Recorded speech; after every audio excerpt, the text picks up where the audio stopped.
லூக்கா சுவிசேஷம் 21வது அதிகாரத்தை எடுத்துக்கொள்ளலாம்.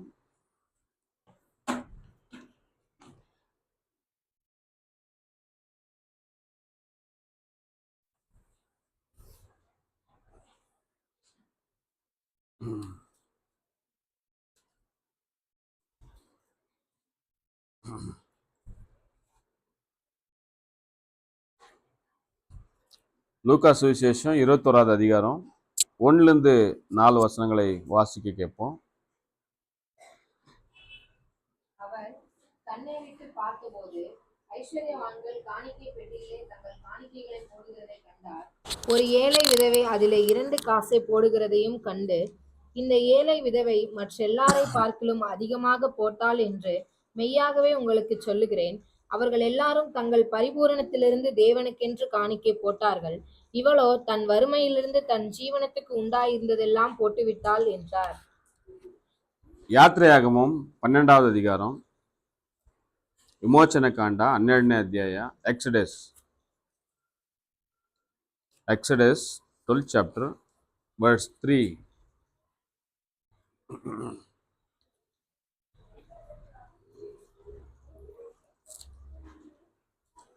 மூணாவது 12வது எக்ஸடஸ் யாத்ரையாகமம் 12வது அதிகாரம் 3வது வசனத்திலிருந்து இங்க 10வது வசனத்து வரைக்கும் ஒருவர் சத்தமாக வாசிக்க கேட்போம்.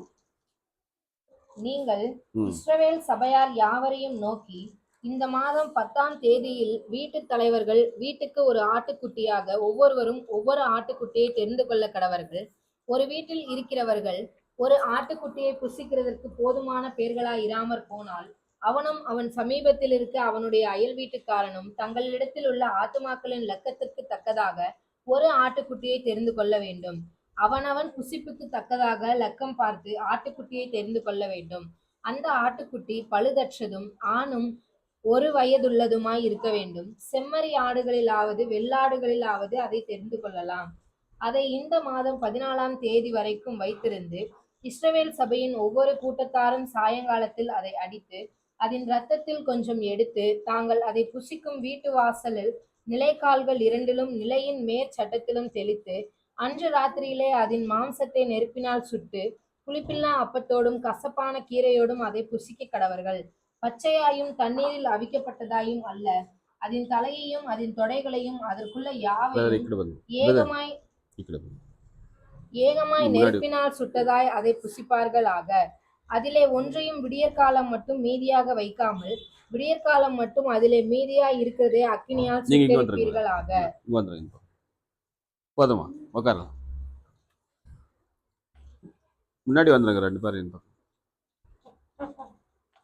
இங்கே வந்துருமா முன்னாடி ஃப்ரண்ட் சைடு வந்து.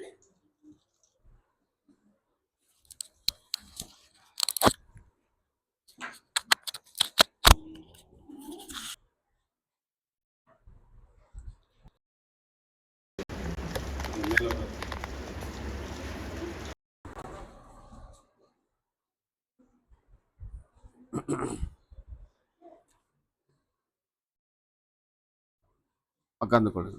மேலே உட்காந்து இடம் ஃப்ரீயாக விடுங்க. அங்கே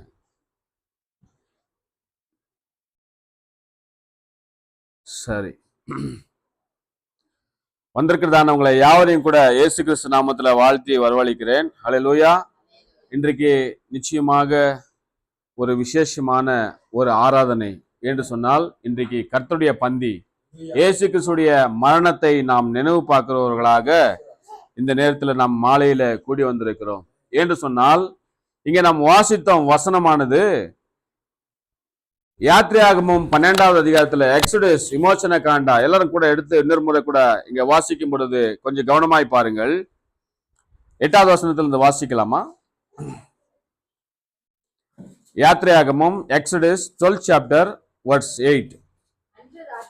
ஒரு நிமிஷமா எல்லாரும் எடுத்துக்கோங்க. யாத்ரையாகமம் 12வது அதிகாரம் 8வது வசனம்.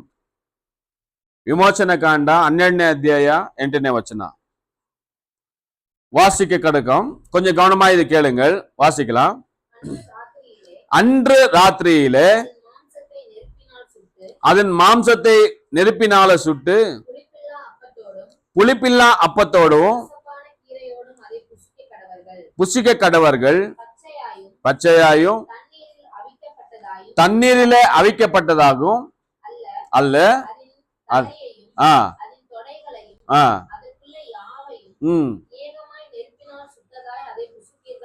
புசிப்பீர்களாக ஒன்றையும் விடியற்காலம் மற்றும் மீதியாக வைக்காமல். தொடர்ந்து வாசிக்கலாம். உங்கள் அறைகளில் கச்சை கட்டிக்கொண்டும் கால்களில் பாதரட்சை தொடுத்து கொண்டும்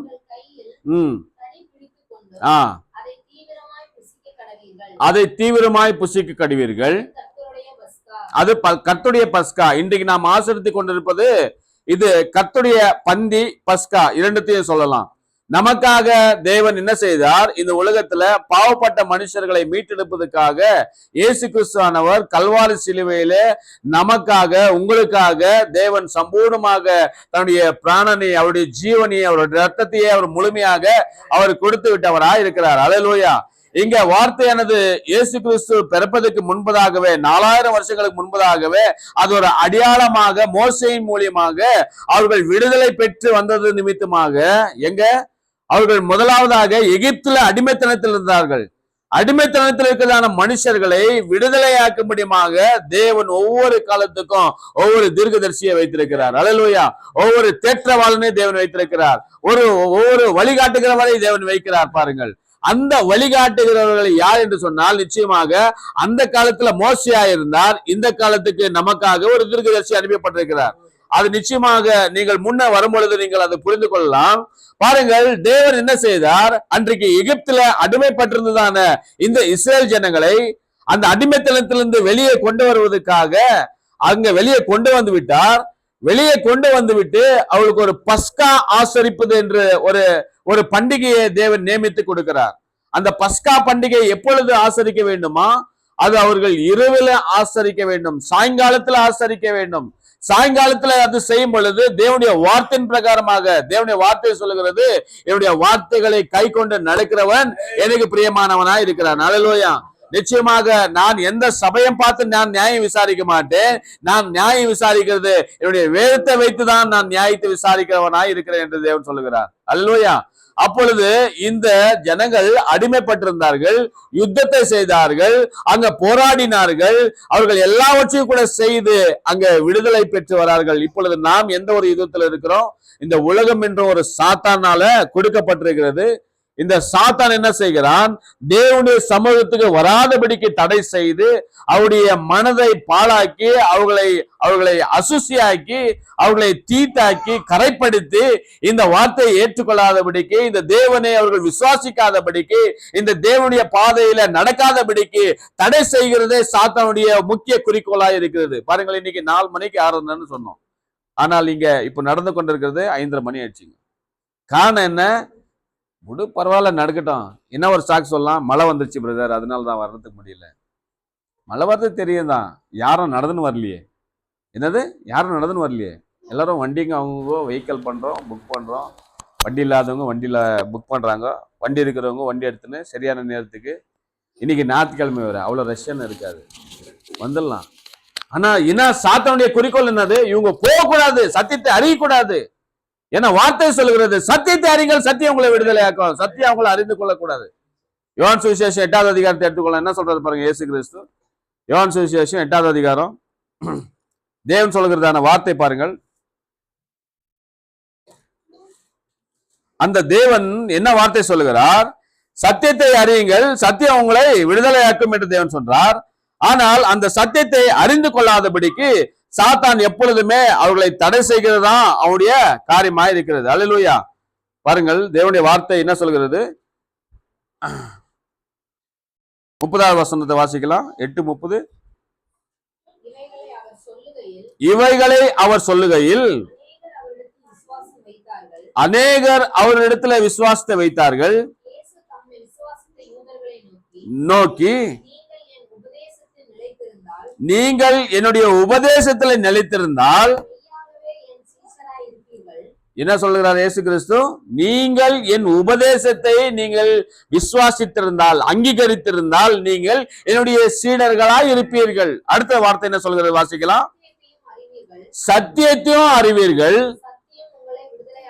ஆமென், அல்லேலூயா. இது சத்தியமா இல்லீங்களா?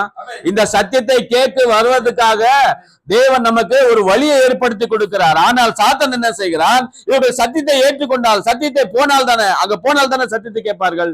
இவர்களை தடை செய்து விட்டால், அல்லேலூயா, இப்படியாக சாத்தான் நம்மளை அப்படியாக போராட்டுகிறான். அங்க எகிப்தில் இருக்கும் பொழுது கூட அந்த இஸ்ரேல் ஜனங்களை அதே நோக்கம்தான். இங்க விட்டு போனீங்களானாக்கா உங்களுக்கு சரியான ஆகாரம் கிடைக்காது, இருப்பதுக்கு இருப்பிடம் கிடைக்காது, உங்களுக்கு எந்த விதமான வசதி கிடைக்காது, நீங்கள் இங்களே இருந்து விடுங்கள் என்று சொல்லி அவர்கள் எப்பொழுதுமே என்ன செய்தார்கள்? அந்த இஸ்ரேல் ஜனங்களை, அவர்களை எப்பொழுதுமே கூட அந்த ஒரு அடிமைத்தனத்துக்குள்ள, அடிமையின் ஆவிக்குள்ள அவர்களை அந்த சாத்தானவன் கட்டி வைத்திருந்தான். அவன் பார்வான் சொல்லுகிறான் என்னன்னு சொல்லி, என்னப்பா நீங்க எல்லாம் போனோம் ஆராதனைக்கு, அல்லேலூயா, நீங்கள் ஆண்கள் மட்டும் போயிட்டு ஆராதனை செய்துட்டு வாங்க சொல்லிட்டு சொல்லும்போது அதுக்கு அவர் இவர் சொல்றாருங்க, இமோசன் சொல்றாரு, எங்களுடைய ஆண்கள் மட்டுமல்ல, எங்களுடைய பெண்களும், எங்களுடைய சிறுவர்களும், எங்களுடைய ஆடு மாடுகள் கூட நாங்கள் போய் தேவனை ஆராதிக்க செய்யணும் என்று சொல்றாரு. அல்லேலூயா. என்னதுங்க? ஆடு மாடுகள் கூட நாங்கள் போய் ஆராதனை செய்ய வேண்டும். நாங்கள் அத்தை கூட விட்டு வைக்கிறது இல்லை. நாங்க என்று சொன்னால் வார்த்தையை விசுவாசிக்கிறோம், சத்தியத்தை நம்புகிறோம். அல்லேலூயா. இன்றைக்கு நாம் சத்தியத்தை ஏற்றுக்கொள்கிறோமா? அல்லேலூயா. சத்தியத்தை விசுவாசிக்கிறோமா? ஐயோ சிறும் பிள்ளைகள், ஐயோ கணவன் அவர் வந்தாக்க சும்மா எதனா போனோம்னு சொல்லுவாரு, வானா நீங்க இங்கே இருங்க, நாங்க வீட்டுல போயிட்டு பாட்டு வரான்ட்டு இந்த லேடிஸுங்க, சகோதரிங்க, ஐயோ உங்களை எங்க கூட்டு அங்கங்க சுத்துறது, வானா நீங்க இருங்க, நாங்க போயிட்டு ஆராதனை பண்ணிட்டு வரோம். சாத்தான் இப்படி அவருடைய மனதுல சில யோசனைகளை கொடுக்கிறான். இன்றைக்கு அப்படியாப்பட்டதான காரியங்களுக்கு அநேகர் என்ன பண்றாங்க? சோர்ந்து போறார்கள். அந்த சோர்வுக்குள்ள நீங்கள் சிக்கிக்கொள்ளாதபடிக்கு வார்த்தை என்ன சொல்லுகிறது? சத்தியத்தை நம்புங்கள். நீங்கள் இயேசு கிறிஸ்துவின் சீடர்களா இருந்தீர்களானால் அவருடைய உபதேசத்தை நீங்கள் ஏற்றுக்கொண்டு அந்த உபதேசத்துக்கு நீங்கள் செவி கொடுத்து வாழ்வீர்கள் என்று சொல்லி வார்த்தையானது நமக்கு சொல்லுகிறது. அல்லேலூயா. சத்தியத்தை நம்புங்கள், சத்தியம் உங்களை விடுதலையாக்கும். சத்தியத்தை இன்னைக்கு அநேகர் பேசுகிறதே இல்லை. சத்தியம் பேசினாக்கா ஐயோ நாங்கள் கிறிஸ்துவ என்று சொல்லுவாங்க. சும்மா இவங்க போட்டு பிளேடு அறுத்துனே இருப்பாங்கப்பா, சும்மா என்னத்துக்கு நேரம் இல்ல பிரதர், நாங்க சும்மா அப்படியே போயிட்டு வரோம், ஒண்ணுமே சொல்றது இல்ல, மௌனமா இருப்பாங்க. எது? மௌனமா இருப்பார்கள். ஆனால் சத்தியத்தை ஏற்றுக்கொண்டவர்கள், சத்தியத்தை விசுவாசிக்கிறவர்கள் ஒரு பொழுதும் சும்மா இருக்க மாட்டாங்க. சத்தியத்தை ஏற்றுக்கொண்டவர்கள் ஒரு பொழுதும் சும்மா இருக்க மாட்டார்கள். ஸ்தேவான் சத்தியத்தை விசுவாசி இருந்தான். அங்க பார்வோன் இடத்துலயும், அங்க சக்கரவர்த்தி இடத்துலயும், அதிகார இடத்துலயும் போயிட்டு இருந்த நீங்கள் வணங்கா கழுத்துள்ளவர்கள் என்று சொல்லி திட்டினான். அல்லேலூயா. காரணம் என்ன? அந்த சத்தியம் அந்த மனுஷனை சும்மா உட்கார வைக்கவில்லை. சத்தியம் அவனுக்குள்ள இருந்தால் என்ன செய்யும்? அவன் எப்பொழுதுமே உற்சாகமாய் நடத்துகிறதா இருக்கிறது. அல்லேலூயா. இன்றைக்கு உனக்குள்ளும் எனக்குள்ளும் அந்த இயேசு கிறிஸ்துவின் சத்தியமானது இருந்தால், அந்த இயேசு கிறிஸ்துவின் வார்த்தை இருந்தால் நம்ம என்ன செய்யும் என்று சொன்னால் நாமும் கூட விசுவாசமாக முன்னெடுக்க முடியுமாக செய்யும். அங்க எகிப்திலிருந்து தான் அந்த ஜனங்களை வெளியே வந்து விட்டார்கள். வெளியே வந்து விட்ட பிறகு தேவன் உங்க ஒரு கட்டளை கொடுக்கிறார், இதை நீங்கள் ராத்திரியிலே ஆசரிக்க வேண்டும், இது பஸ்காவாக ஆசரிக்க வேண்டும். உங்களுடைய வீட்டுல யாரெல்லாம் இருக்கிறார்களோ எல்லாரையும் ஒன்றாய் சேர்த்து உங்களுடைய கணக்குக்கு பிரகாரமாக ஒரு ஆட்டை எடுத்துக்கொள்ளுங்கள். அல்லேலூயா. அதனால தான் நம்ம ஒரே அப்பத்தை எடுத்துக்கொள்ளுகிறோம். சிவாஜி நகர் சர்ச்சில், மற்ற சர்ச்சுகள் எல்லாம் ஒரு பீஸ் வாயில் வைக்கிறாங்க. நம்ம சர்ச்சில் அப்படி இல்லை, ஒரே அப்பத்தை எடுத்துக்கொள்ளுகிறோம், அத்தை பிடுகிறோம், இங்க பிட்டு அதை என்ன பண்ணுகிறோம்? ஓராய் கொடுக்கிறோம். நமக்கு அநேக இயேசுகள் இல்லை, நமக்கு இருக்கிறது ஒரே ஒரு இயேசு தான். அல்லேலூயா. அந்த ஒரே இயேசுடைய சரீரத்தை நம்ம அனைவருக்குமே பங்கெடுத்து கொடுக்கிறவராக இருக்கிறோம். அல்லேலூயா. அவருடைய சரீரத்தை புசிக்கும் பொழுது அவருடைய மரணத்தை நினைவுபடுத்துகிறோம். திராட்சரசத்தை குடிக்கும் பொழுது நிச்சயமாக அவர் என்னுடைய பாவங்களை கழுவினார், இந்த பாவத்தை நிச்சயமாக நான் வைத்துக் கொண்டு பரலோகம் போக முடியாது, இந்த பாவத்தை கழுவி கொண்டால் நான் பரிசுத்த ஆவியை பெற்றுக்கொள்ள முடியும் என்று சொல்லி அந்த விசுவாசத்தோடு திராட்சரசத்தை இயேசு கிறிஸ்துவின் ரத்தம் என்று சொல்லி நாம் அங்க பருகுகிறோம். அல்லேலூயா. அந்த விசுவாசத்துல தான் நாம் முன்ன போகிறோமே தவிர, அல்லேலூயா, உலக சடங்காச்சாரங்களுக்கு அல்ல. ஐயோ அது எடுக்கலனாக்கா நாங்க பரலோகம் போக முடியாது, அப்படி அல்ல. அல்லேலூயா. எடுத்தாலும் எடுக்காவிட்டாலும் உனக்குள்ள ஒரு விசுவாசம் என்பது இருக்க வேண்டும், உனக்குள்ள வார்த்தை இருக்க வேண்டும், அந்த வார்த்தையின் உணர்வு இருக்க வேண்டும். தேவன் சொன்னதான கட்டளைகளை நான் கை கொள்ளுகிறேன், நிச்சயமாக நான் பரலோகத்துக்கு போக வேண்டியதான அந்த உறுதி விசுவாசம் உங்களுக்குள்ள இருந்துச்சுனால் நிச்சயமாக உங்களை தேவன் நடத்துகிறவராய் இருக்கிறார். அல்லேலூயா. இப்பொழுது நம்ம லூக்கா சுவிசேஷத்துக்கு வரலாம். லூக்கா சுவிசேஷத்துல நம்ம என்னத்தை பார்த்தோம்? இங்க ஒரு ஸ்திரீ வரால், அந்த ஸ்திரீ அந்த பார்க்கிறத அந்த காரியத்தை நாம் பார்க்கலாம். 21வது அதிகாரத்தை எடுத்துக்கொள்ளலாம். லூக்கா சுவிசேஷம், காஸ்பல் லூக்கா 21வது அதிகாரத்தை எடுத்துக்கொண்டு 3வது வசனத்திலிருந்து வாசிக்க கேட்போம். இங்க என்ன சொல்கிறது பாருங்கள். இந்த ஏழை விதவை மற்ற எல்லாரை பார்க்கிலும் அதிகமாய் போட்டாள் என்று மெய்யாகவே உங்களுக்கு சொல்லுகிறேன் என்று சொல்லி இங்க தேவன் இங்க சொல்லிக் கொண்டிருக்கிறார். அல்லேலூயா. இதை பார்த்தது யார்? இயேசுவானவர் பார்த்தார். அங்க போட்டது யார்? ஒரு ஏழை விதவை. அல்லேலூயா. அடுத்தது வாசிக்கலாம். என்ன சொல்றாரு பாருங்க. இங்க அவர்கள் எல்லாரும் தங்களுடைய பரிபூர்ணத்திலிருந்து தேவனுக்கென்று காணிக்கை போட்டார்கள். ஆனால் இவளோ தன்னுடைய வறுமையிலிருந்து தன்னுடைய ஜீவனத்துக்காக வைத்திருந்ததான 2 காசுகளை போடல வாசிக்கலாம். ஆமென். அல்லேலூயா. அதுக்கு தேவன் என்ன சொல்கிறார் பாருங்கள். வாசிக்கலாம். பின்பு போதும். இங்க தேவனுடைய வார்த்தை என்ன சொன்னது? இங்க அந்த ஸ்திரீக்கு இருந்தது அது 2 காசு தான். அந்த ஸ்திரீ ரொம்ப ஏழை விதவை, வயசான ஒரு விதவை. அந்த அம்மாக்கு வேற எந்த ஒரு சோர்ஸ் இல்ல, எந்த ஒரு மூலமும் இல்ல. இதை கொடுத்துடலாம் பரவாயில்ல, இது வந்துடும் சொல்லிட்டு அப்படி நினைக்க வேண்டியமான வழி இல்ல. தன்னுடைய மகன் சம்பாதித்து கொண்டு வரான் கொடுக்குறான் அப்படியும் இல்ல. தன் கணவன் சம்பாதித்து கொண்டு வந்து கொடுக்குறான் என்று சொல்லி அதுவும் இல்ல. அல்லேலூயா. அந்த ஸ்திரீ விதவை என்று சொல்லி வேதத்துல சொல்லப்படுகிறது. அந்த ஸ்திரீ ஏழை விதவை என்று சொல்லுகிறது. ரொம்ப வறுமையில் இருக்கிறதான விதவை. அல்லேலூயா. அந்த ஸ்திரீ என்ன செய்கிறாள்? தன்னிடத்துல இருந்தது எல்லாமே அது 2 காசு தான். அந்த 2 காசை கொண்டு வந்து அந்த காணிக்கை பெட்டியில போடும் பொழுது தேவனுடைய கண்கள் அந்த காணிக்கையின் மேல் விழுந்தது. அல்லேலூயா. தேவன் என்ன செய்தார்? அல்லேலூயா.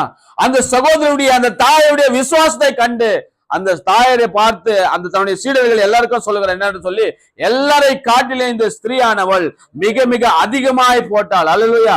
மற்றவர்கள் எல்லாம் அவளுக்கு இருந்ததான பொண்ணும் வெள்ளியும் தங்கமும் வஜ்ரம் வைடூரியம் எல்லாத்தையும் கொண்டு வந்து அந்த காணிக்கையில போட்டார்கள். அவளுக்கு இருந்து மிகுதியா இருந்தது போட்டார்கள். என்னது? அப்படி இருந்தது எல்லாமே. இந்த செய்தி முதலீடு என்றுதான் அந்த செய்தியிலிருந்து நான் எடுத்துக்கொண்டிருக்கிறேன். எதுங்க? முதலீடு, இன்வெஸ்ட்மெண்ட்.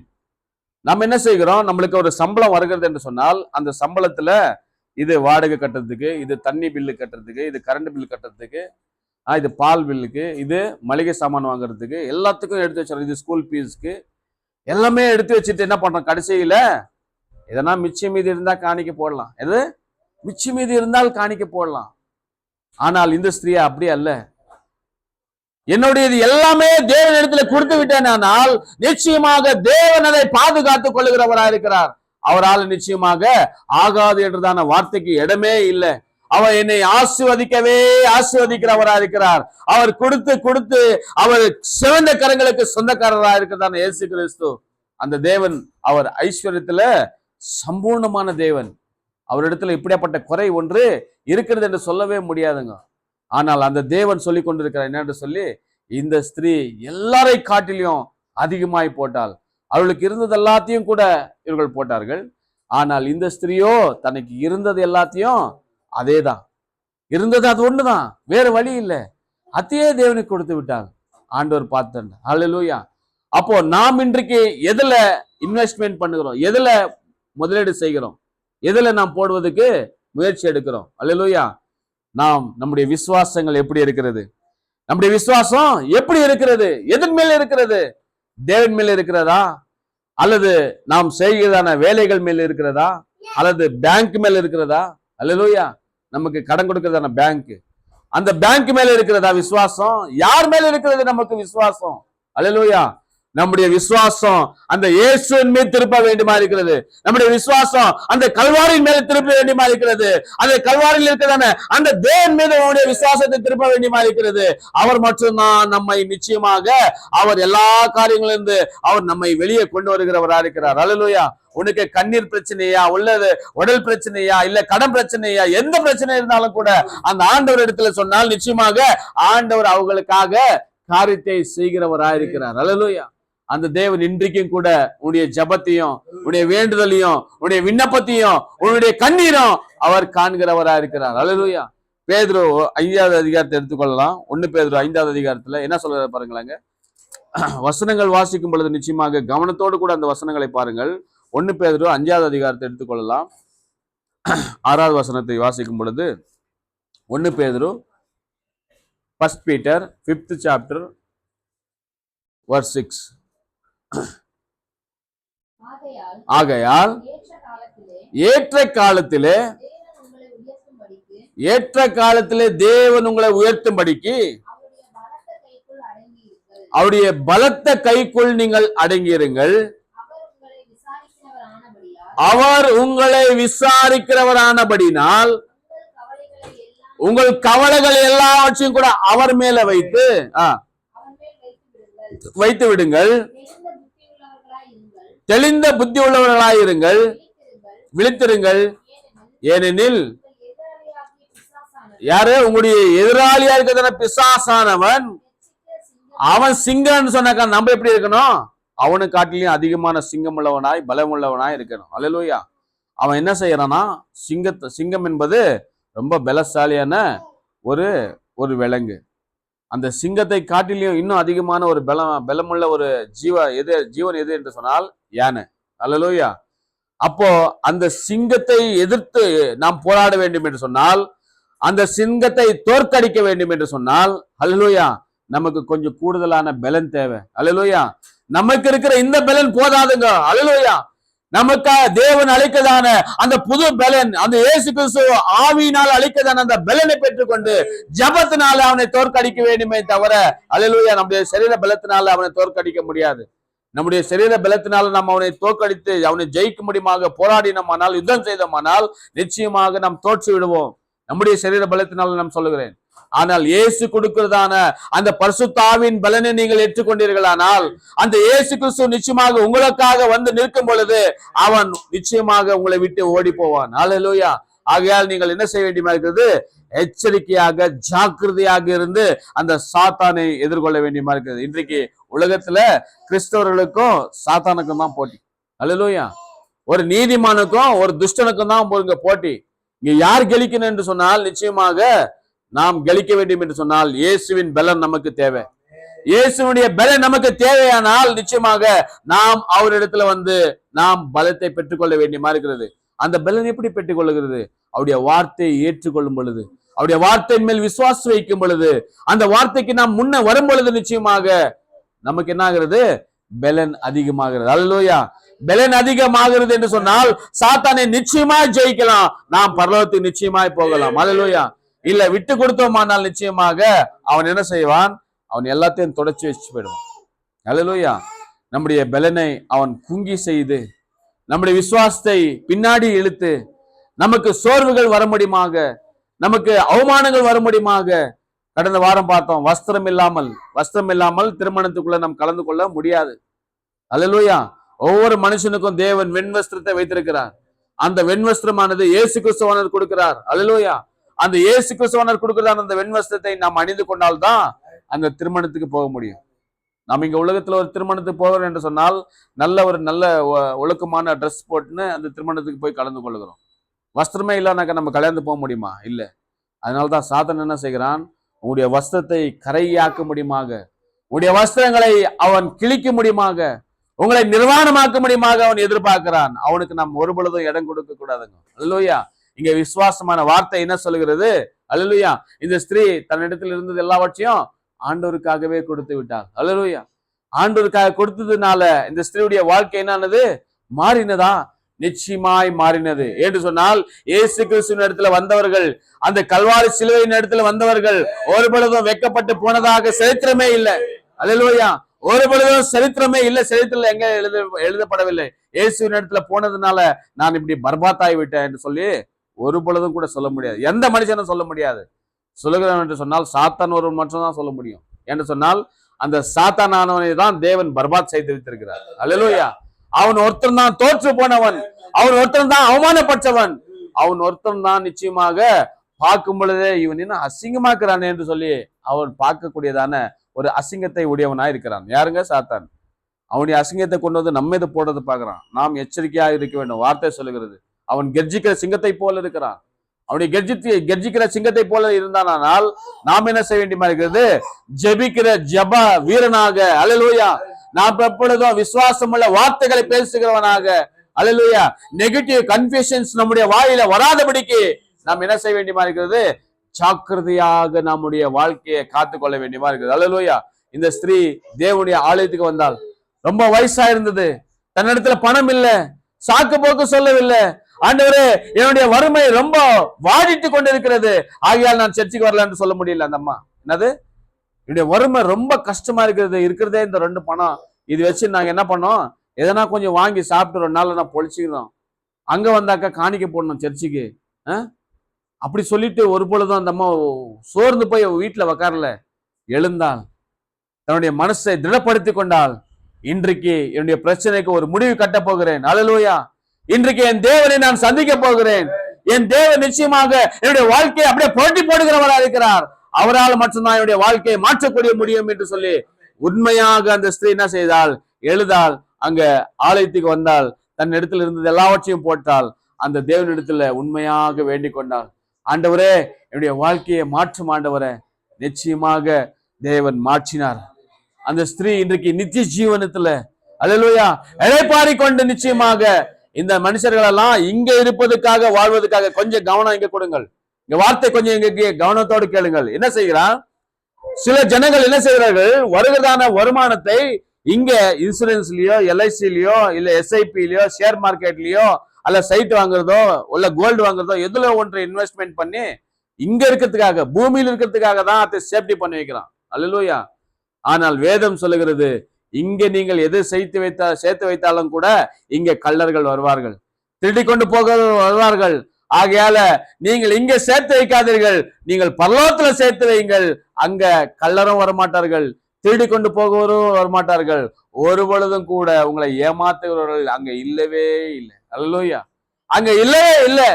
ஆகையால் தான் தேவன் சொல்லுகிறார், நீங்கள் பரலோகத்துல சேர்த்து வையுங்கள் என்று சொல்கிறார். பரலோகத்துல சேர்த்து வைக்க வேண்டும் என்று சொன்னால் நாம் என்ன செய்ய வேண்டும்? நம்முடைய நேரத்தை தேவனுடைய ஆலயத்துல அதிகமாக செலவழிக்க வேண்டும். நம்முடைய ஜபத்தை தேவனோடு கூட அதிகமாக அதை செலவிட வேண்டும். அதிகமாக தேவனுடைய ராஜ்யத்துக்கு வருவதற்காக நாம் என்னென்ன முயற்சி எடுக்க வேண்டுமோ, வேதத்தை வாசிக்கிறது, செய்திகளை கேட்கறது, தேவனுடைய பாடல்களை கேட்கறது, அவருடைய வார்த்தை பிரகாரமாக உத்தமமாய் நடக்கிறது, இதுல நாம் அதிகமாக மும்பரமாக காண்போமானால் நிச்சயமாக தேவன் நம்முடைய எல்லா காரியங்களையும் கூட அவர் பிரகாசமாக மாற்றுகிறவராக இருக்கிறார். அல்லேலூயா. அதற்காக தான் நாம் ஒவ்வொரு வாரமும் கூட ஆலயத்துக்கு வாருங்கள், நேரத்தோடு வாருங்கள், வார்த்தையை கவனமாய் கேளுங்கள். உலக பிரச்சனைகள் இருந்தே இருக்கும். எவ்வளவு நீ கஷ்டப்பட்டாலும், எவ்வளவு வேர்வை சிந்தினாலும், எவ்வளவு பாடுபட்டாலும் கூட அந்த கஷ்டங்கள் தீராது. அந்த பாடுகள் இருந்துதான் ஆகும். என்று சொன்னால் சாத்தான் இதே செய்து கொண்டிருப்பான் கடைசி வரைக்கும் கூட. உங்களை அந்த நித்திய வார்த்தைக்குள்ள, அந்த சத்தியமான வார்த்தைக்குள்ள போகக்கூடாது என்பது அவருடைய நோக்கமாக இருக்கிறது. ஆனால் நீங்கள் என்ன செய்ய வேண்டியமா இருக்கிறது? நீங்கள் ஜெபிக்கும் பொழுது சாத்தான் உங்களை விட்டு போவான். அல்லேலூயா. உங்களுக்கு ஒரு நீடிய சமாதானம் இருக்கும், நீடிய சந்தோஷம் இருக்கும். என்று சொன்னால் தேவனோ உங்களோடு கூட இருக்கும் பொழுது உங்களுக்கு வேதனை என்பது, கண்ணீர் என்பது, கவலை என்பது இருக்கவே இருக்காதுங்க. அல்லேலூயா. நீங்க கொஞ்சம் சம்பாதிச்சாலும் அதுல திருப்தியா இருப்பீர்கள். அல்லேலூயா. கொஞ்சமாய் சாப்பிட்டாலும் உங்களுக்கு அருமையாக தூக்கங்கள் வரும். எந்த ஒரு மன வேதனைகள் உனக்குள்ள இருக்கவே இருக்காது. ஏன்னாக்கா வார்த்தை தேவன் உங்களோடு கூட இருக்கிறார். தேவனோடு கூட இருந்தால் எங்க சோகத்துக்கு இடம், எங்க வேதனைக்கு இடம், எங்க கண்ணீருக்கு இடம். அல்லேலூயா. நீ இருக்கிறதுலயே திருப்தியா இருப்பாய். அதுதான் வார்த்தை சொல்லுகிறது. இந்த ஸ்திரீ என்ன செய்தால்? அல்லேலூயா. தேவனிடத்துல கொண்டு வந்து இன்வெஸ்ட்மெண்ட் பண்ணாள், முதலீடு செய்தாள். அல்லேலூயா. அது அந்த ஸ்திரீக்கு ஆசீர்வாதத்தை கூட்டி தந்தது. அந்த ஸ்திரீயுடைய வாழ்க்கை பிரகாசமாக மாறினது. அல்லேலூயா. பாருங்கள், இங்க இந்த ஸ்திரீயை பார்த்தோம். இன்னொரு விதவை ஸ்திரீயை பார்க்கலாம். 1 ராஜாக்கள் எடுத்துக்கொள்ளலாம். 1 ராஜாக்கள்ல பார்க்கலாம் என்ன சொல்கிறதுங்க என்று சொல்லி. 1 ராஜாக்கள் 19வது அதிகாரம்,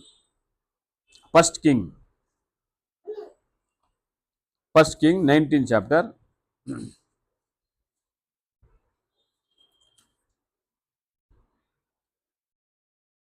Seventeen chapter, verse 8. 1 ರಾಜಾಕಲ್ 1 ಅರಸುಗಳು 17ನೇ ಅಧ್ಯಾಯ 8வது வசனத்தை வாசிக்கலாம். 8-9. கர்த்தருடைய வார்த்தை அவனுக்கு உண்டாயிற்று. யாருக்கு? எலியாக்கு. வாசிக்கலாம். நீ எழுந்து நீ அங்க சீதோனுக்கு அடுத்தது சாரிபாத் இருக்கிறது, அங்க போ. வாசிக்கலாம். அங்க தங்கியிரு, என்னது? உன்னை பராமரிக்கும்படியாக அங்க ஒரு விதவைக்கு நான் என்ன செய்கிறேன்? கட்டளை இடுகிறேன். யாரை போஷிக்கிறது? ஒரு ஆணை ஒரு பெண்ணு போஷிக்கிறதா இருக்கிறது. அல்லேலூயா. எப்படியாப்பட்டதான காரியத்தை தேவன் நீங்க வைக்கிறார் பாருங்க. அதான் நம்ம விதவை ஸ்திரீ. அந்த பையன், அந்த ஸ்திரீக்கு ஒரு பையன் இருக்கிறான். அவன் 12 வயசு பையன். அங்க நாடு முழுவதுமாக பஞ்சம் இருக்கிறது. எங்க பார்த்தாலும் மழை இல்லை, ஆகாரம் இல்லை. ஒவ்வொருத்தரும் கூட ஆகாரத்துக்காக வகை தேடி கொண்டிருக்கிறார்கள். அல்லேலூயா. ஆனால் அந்த நேரத்தில் தேவன் இந்த எலியாவை இடத்துல தேவன் சொல்லி அனுப்புகிறார். என்னன்னு சொல்லி, உன்னை போஷிக்க முடியுமாக நான் ஒரு விதவைக்கு கட்டளை கொடுத்திருக்கிறேன், நீ அங்க போ. அல்லேலூயா. ஆனால் அந்த விதவை வீட்டுல அங்க மூட்டை மூட்டையாக அரிசி, பருப்பு, எண்ணெய் எல்லாம் இருக்குதா? இல்லை. அல்லேலூயா. இருக்கிறது என்னது? ஒரே ஒரு பிடி மாவு, கொஞ்சம் எண்ணெய் மட்டும்தான். அடுத்தது சாப்பிட்ட பிறகு வேற வழி இல்லை, அந்த அம்மாவும் மறிக்கணும். இங்க நம்ம லூக்கா சுவிசேஷத்துல ஒரு விதவையை பார்த்தோம். அந்த விதவை இடத்துல வேற எதுவுமே இருக்கல, இருக்கிறது 2 பணம். அதை கொடுத்து விட்டு அடுத்த வழிக்கு, அந்த அடுத்த நேரத்துக்கு என்ன வழி தெரியல, அந்த அம்மா தேவனை நோக்கி இருக்கிறது. இந்த காரியத்துல எதை தேவன் சொல்ல வருகிறார் என்று சொன்னால், உங்களுடைய விசுவாசம், உங்களுடைய நோக்கம், உங்களுடைய நம்பிக்கை தேவன் மீதே வையுங்கள். அல்லேலூயா. அந்த தேவன் உங்களை எல்லாவற்றிலும் இருந்து உங்களை ஆசீர்வதித்து நடத்துகிறவராக இருக்கிற வார்த்தை வாசிக்கலாம். இப்பொழுது வாசிக்கலாம். 10வது. எழுந்து சாரிபாத்துக்கு போனான். அந்த பட்டணத்துடைய ஒளிமுக வாசலுக்கு வந்த பொழுது அங்க விறகு பொறுக்கி கொண்டிருந்தால் கூப்பிட்டு என்ன சொல்றாரு அவரு? தீர்க்கதரிசி, தேவ மனுஷன், நான் குடிப்பதுக்கு ஒரு பாத்திரத்துல தண்ணி கொண்டு வாமான்னு சொல்லுது.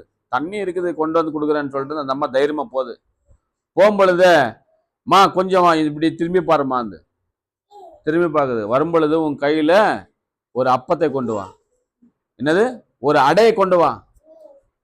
அதுக்கு அந்த அம்மா ரிப்ளை என்ன பண்ணுது பாரு, வாசிக்கலாம் தொடர்ந்து.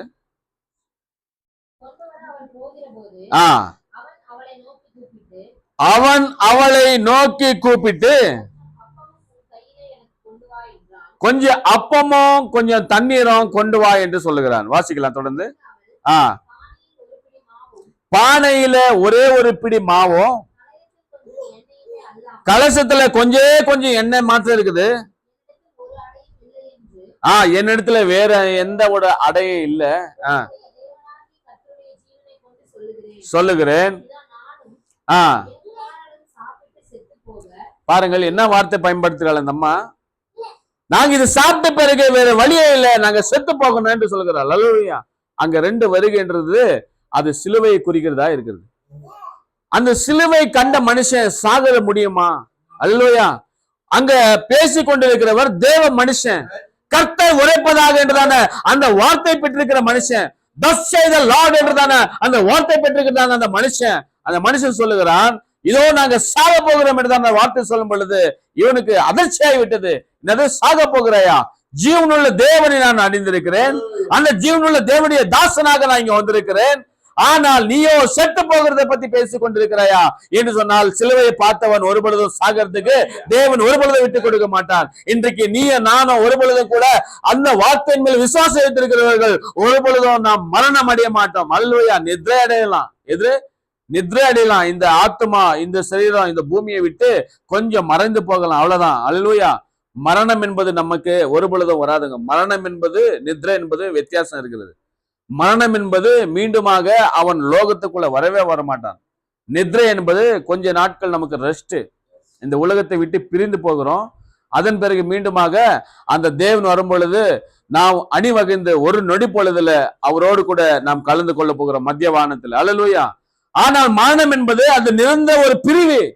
நிரந்தரமாக அவன் பிரிக்கப்பட்டு அவன் நியாய தீர்ப்பு அடைந்து அவன் நரகத்துக்கு போகிறான். அல்லேலூயா.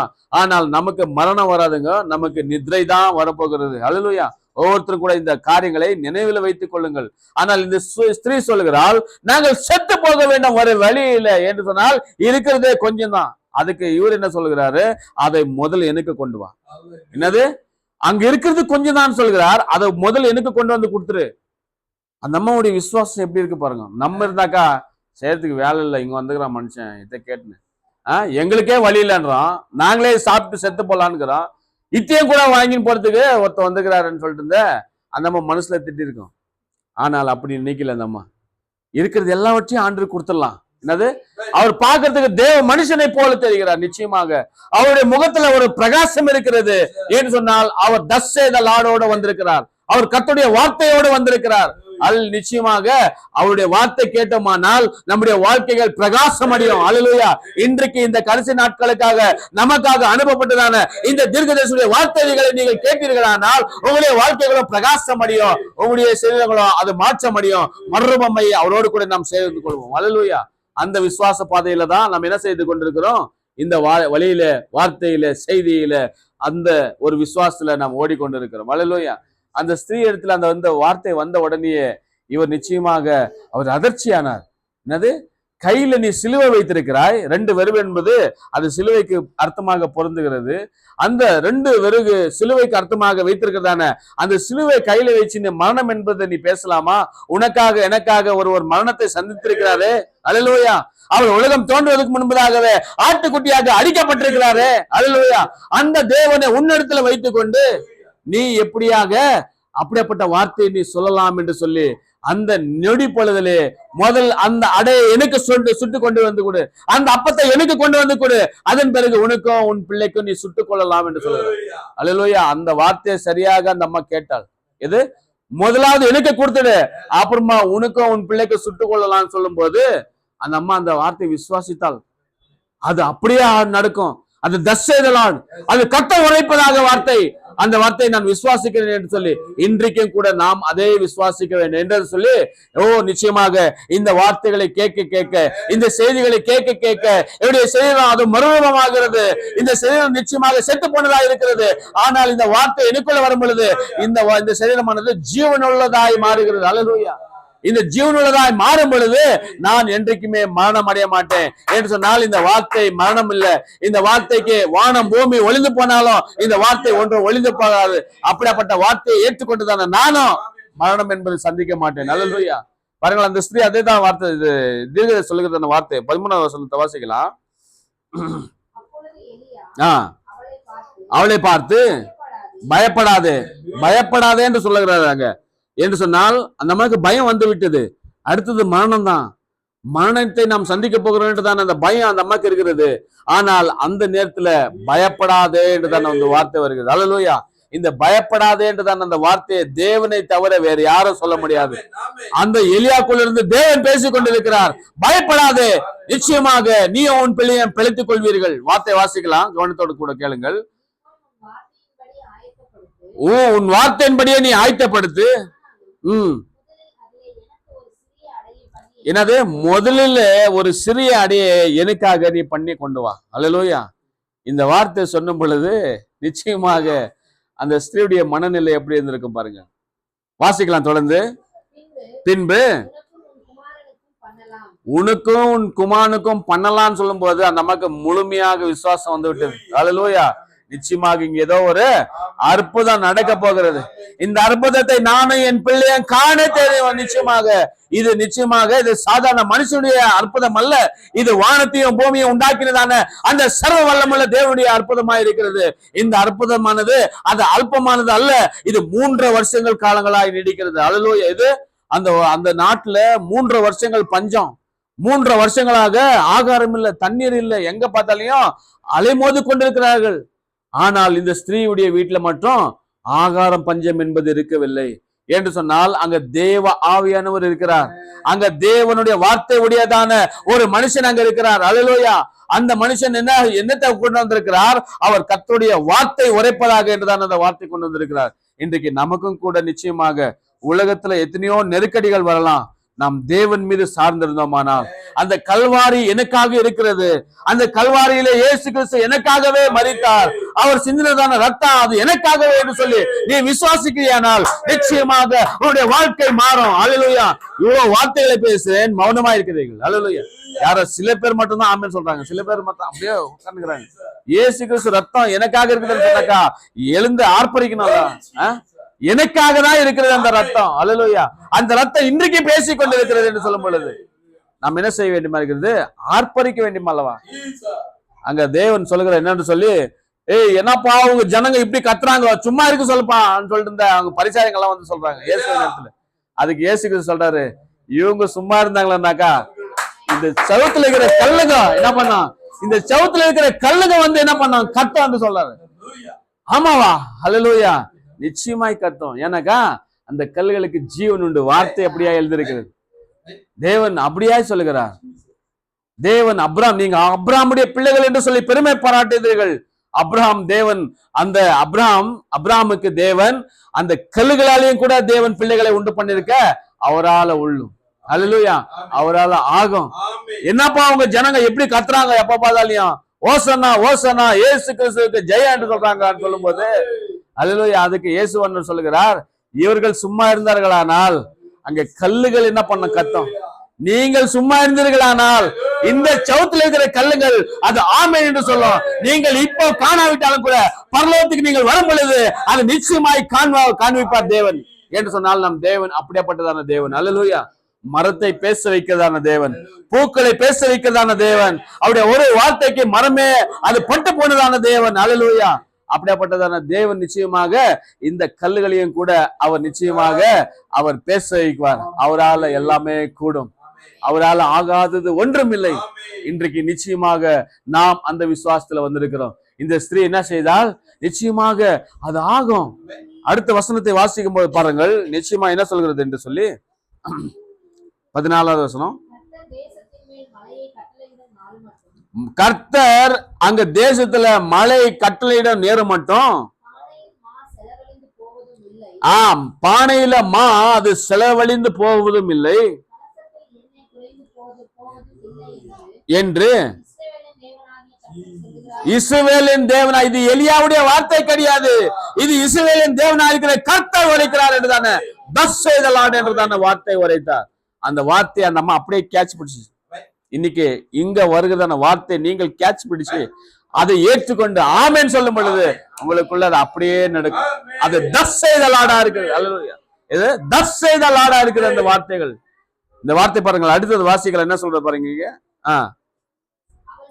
அவள் போய் அந்த எலியா என்ன சொன்னாலோ, அந்த எலியா என்ன சொன்னாரோ அந்த வார்த்தையின்படியே அந்த ஸ்திரீ செய்தாள். கொஞ்சம் கூட மாறவில்லை. அல்லேலூயா. இங்க தேவ வார்த்தை சொல்லுகிறது, நீங்கள் இயேசு கிறிஸ்து நாமத்துலதான் ஞானஸ்நானம் எடுத்துக்கொள்ளணும் என்று சொல்லுது. நாங்கள் நிச்சயமாக நாம் அப்படியே செய்வோம். ஏன்னு சொன்னால் அதுலதான் பாவ மன்னிப்பு உண்டு. அல்லேலூயா. பாவ மன்னிப்பு இல்லாமல் பரிசுத்தாவி பெற முடியாது. பரிசுத்தாவி இல்லாமல் பரலோகம் போக முடியாது. அல்லேலூயா. பரலோகம் போலனாக்கா நம்ம சர்ச்சை வரதே வேஸ்ட் தான். அல்லேலூயா. எதற்காக நம்ம இங்க சர்ச்சுக்கு வரணும்? பரலோகத்துக்கு போறதுக்காக. பரலோகத்துக்கு எதுக்காக போனோம்? அல்லேலூயா. அங்க அங்க ஆயிரம் வருஷங்களாக வாழ்வதற்காக அங்க போகணும்னா என்ன பண்ணணும்? பரிசுத்தாவி பெறணும். பரிசுத்தாவி பெறணும்னா என்ன பண்ணணும்? இயேசு கிறிஸ்து நாமத்தில் ஞானஸ்நானம் எடுக்கணும். இயேசு கிறிஸ்து நாமத்துல தான் பாவ மன்னிப்பு உண்டு. இயேசு கிறிஸ்து நாமத்துல தான் உங்களுக்கு ரட்சிப்பு உண்டு. அல்லேலூயா. மேலே வானத்திலையும் கீழே பூமியிலும் அந்த நாமம் இல்லாமல் வேற எந்த நாமத்திலையும் உங்களுக்கு ரட்சிப்பு இல்லை. அல்லேலூயா. அந்த நாமத்தை உறுதியாக தேவன் சொல்லிவிட்டார். எது? இயேசு கிறிஸ்து நாமத்துல இல்லாமல் வேற எந்த நாமத்திலும் ரட்சிப்பு இல்லை. பிதா குமாரன் பரிசுத்தாவி நாமத்துல எங்கேயும் கொடுக்கல, எடுக்கல. அல்லேலூயா. அப்போ ரட்சிப்பு என்பது இயேசு கிறிஸ்து நாமத்துலதான். என்று சொன்னால் அதுதான் பாவ மன்னிப்புக்கின்ற ஒரு நாமமா இருக்கிறது. இந்த ஸ்திரீ என்ன செய்தால் அந்த வார்த்தையை சொல்லும் பொழுது, அந்த வார்த்தையை அவர்கள் கேட்ட பொழுது அதை முழுமையாக அந்த ஸ்திரீ விசுவாசித்தாள், அதை ஏற்றுக்கொண்டாள். அல்லேலூயா. ஏற்றுக்கொண்டதுக்காக அவளும் அந்த ஸ்திரீயுடைய பிள்ளையும் கூட 3 வருஷ காலங்களாக ஒரு குறையில்லாமல் புசித்தார்கள். அவர்கள் சந்தோஷமாக பாடினார்கள், தேவனை துதித்தார்கள், தேவனுக்காகவே வாழ்ந்தார்கள். வாசிக்கலாம், தொடர்ந்து வாசிக்கலாம். என்ன சொல்றது? 16வது வசனம் வாசிக்கலாம்.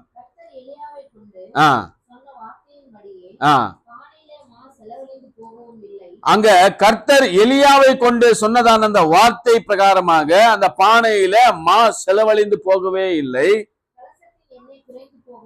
அந்த கலசத்துல எண்ணெய் குறைந்து போகவும் இல்லை. அல்லேலூயா. அந்த ஸ்திரீ என்ன செய்தால்? முதலாவதாக தேவனுக்கு கொடுத்துடலாம். என்னது? தேவனுக்கு கொடுத்துடலாம், பார்க்கலாம். அப்புறமா மிச்சது தேவன் பார்த்து கொள்வார். என்னதுக்கா? அடுத்தது தேவன் பார்த்து கொள்வார். இன்றைக்கு நமக்கும் கூட அதே விசுவாசம் இருக்கணும். அன்னாள் ஒரு பொருத்தனை செய்தாள். ஆண்டவரே, எனக்கு ஒரு ஆண் குழந்தை தாரும் ஆண்டவரே, அது உமக்கே நான் அர்ப்பணித்து விடுகிறேன். அல்லேலூயா. அந்த ஸ்திரீ என்ன சொன்னாலோ அதன்படியே செய்தாள். அல்லேலூயா. செய்ததுக்காக தேவன் நிச்சயமாக அந்த அன்னாளுக்கு இன்னுமாக 6 பிள்ளைகளை கொடுத்தார். அல்லேலூயா. எவ்வளவு பெரிய ஆசீர்வாதம் பாருங்க. இன்றைக்கு நமக்கும் அந்த ஆசீர்வாதம் வேண்டும் என்று சொன்னால் நாம் என்ன செய்ய வேண்டியமா இருக்கிறது? ஆண்டவரிடத்துல முழுமையாக தம்மை கொடுத்து விட வேண்டும். இவங்க பெரியவங்க, இவங்க ஓகே, இவங்கெல்லாம் யாரு? இப்போ நம்ம பார்த்தவங்க எல்லாம் பெரியவங்க. விதவை ஸ்திரீ, அந்த அம்மா வயசான பெரியம்மா. இங்க ஒரு விதவை ஸ்திரீ, இந்த அம்மா கூட வயசானதான ஒரு பெரிய வயசானவங்க, ஒரு 50-55 வயசு இருக்கலாம். ஆனா ஒரு சின்ன பையன் வந்தான். எங்க? இயேசு கிறிஸ்துடைய சர்ச்சுக்கு வந்தான். நீங்க கேட்கலாம், இயேசு கிறிஸ்து சர்ச் இருந்துச்சா? சபை கூடுகிறது, சபை என்றது ஒரு சர்ச்சு தான். அல்லேலூயா. அந்த சபை கூடுகிற இடத்துல ஒரு பையன் வந்தான். அவன் எங்க போல? ஸ்கூலுக்கு கட்டச்சிட்டான். ஸ்கூலுக்கு போல அவன் ஸ்கூலுக்கு போக அவங்க அம்மா கொடுத்துதான் அந்த சாப்பாடு எடுத்துக்கிட்டு என்ன பண்ணிட்டான்? இயேசு கிறிஸ்து அங்க கூட்டம் நடத்துறாராமே, அவர் ஏதோ பெரிய அற்புதம் எல்லாம் செய்யறாராமே, அதை பார்க்கலான்ட்டு தான் வந்தான் அவன். எது அற்புதம் செய்யறாமே, நொண்டிங்கெல்லாம் எழுந்து நடக்கிறாங்களாமே, செத்தவங்க உயிரோடு எழுதுறாங்களாமே, அதை நிச்சயமாய் நான் பார்த்தே ஆக வேண்டும் என்று சொல்லி ஒரே பிடிவாதமாய் வந்தான். இன்னைக்கு பிள்ளைகளை சர்ச்சு கூட்டணும்னாக்க ரொம்ப அவஸ்தைப்படணும். ஐயோ வாப்பா சர்ச்சுக்கு போலான்ட்டு இருந்தா அந்த பையனை இது பண்ணான். ஆனா இந்த பையன் வாண்டடா வரான். வாண்டடா வந்து உள்ள வந்து என்ன பண்றான்? அந்த தேவனுடைய காரியத்தை நான் பார்த்தே ஆக வேண்டும் என்று சொல்லி விசுவாசமாக ஒரு நாள் அளவும் கூட பசி இல்லை. நிச்சயமாக அந்த வார்த்தையே கேட்டு கொண்டிருக்கிறான். அந்த வார்த்தை கேட்க கேட்க கேட்க அவனுக்கு பசியே மறந்து போயிடுச்சு. பசியே மறந்து போயிடுச்சு. கையில கொண்டு வந்த ஆகாரம் அப்படிதான் வச்சுக்கிறான். சரி இவங்க எல்லாரும் அனுப்புவான்னு சொல்லிட்டு இந்த இயேசுவார்னு சொல்றாரு. அதுக்கு அந்த ஜனங்களை பார்த்து, ஐயோ இவங்க எல்லாம் போயிட்டாங்களா, எங்கன்னா விழுந்துருவாங்க, இவங்களால முடியாது, ஆகையால எடுத்துக்கலாம். யோவான் சுவிசேஷம் நான் சொல்றது பார்த்தா ஏதோ நான் சொந்த கதை சொல்ற மாதிரி இருக்குது. எடுத்துக்கலாம். யோவான் சுவிசேஷம் 6வது அதிகாரம் 9வது வசனம் எடுத்துக்கலாம். காஸ்பல் ஜான் 6th chapter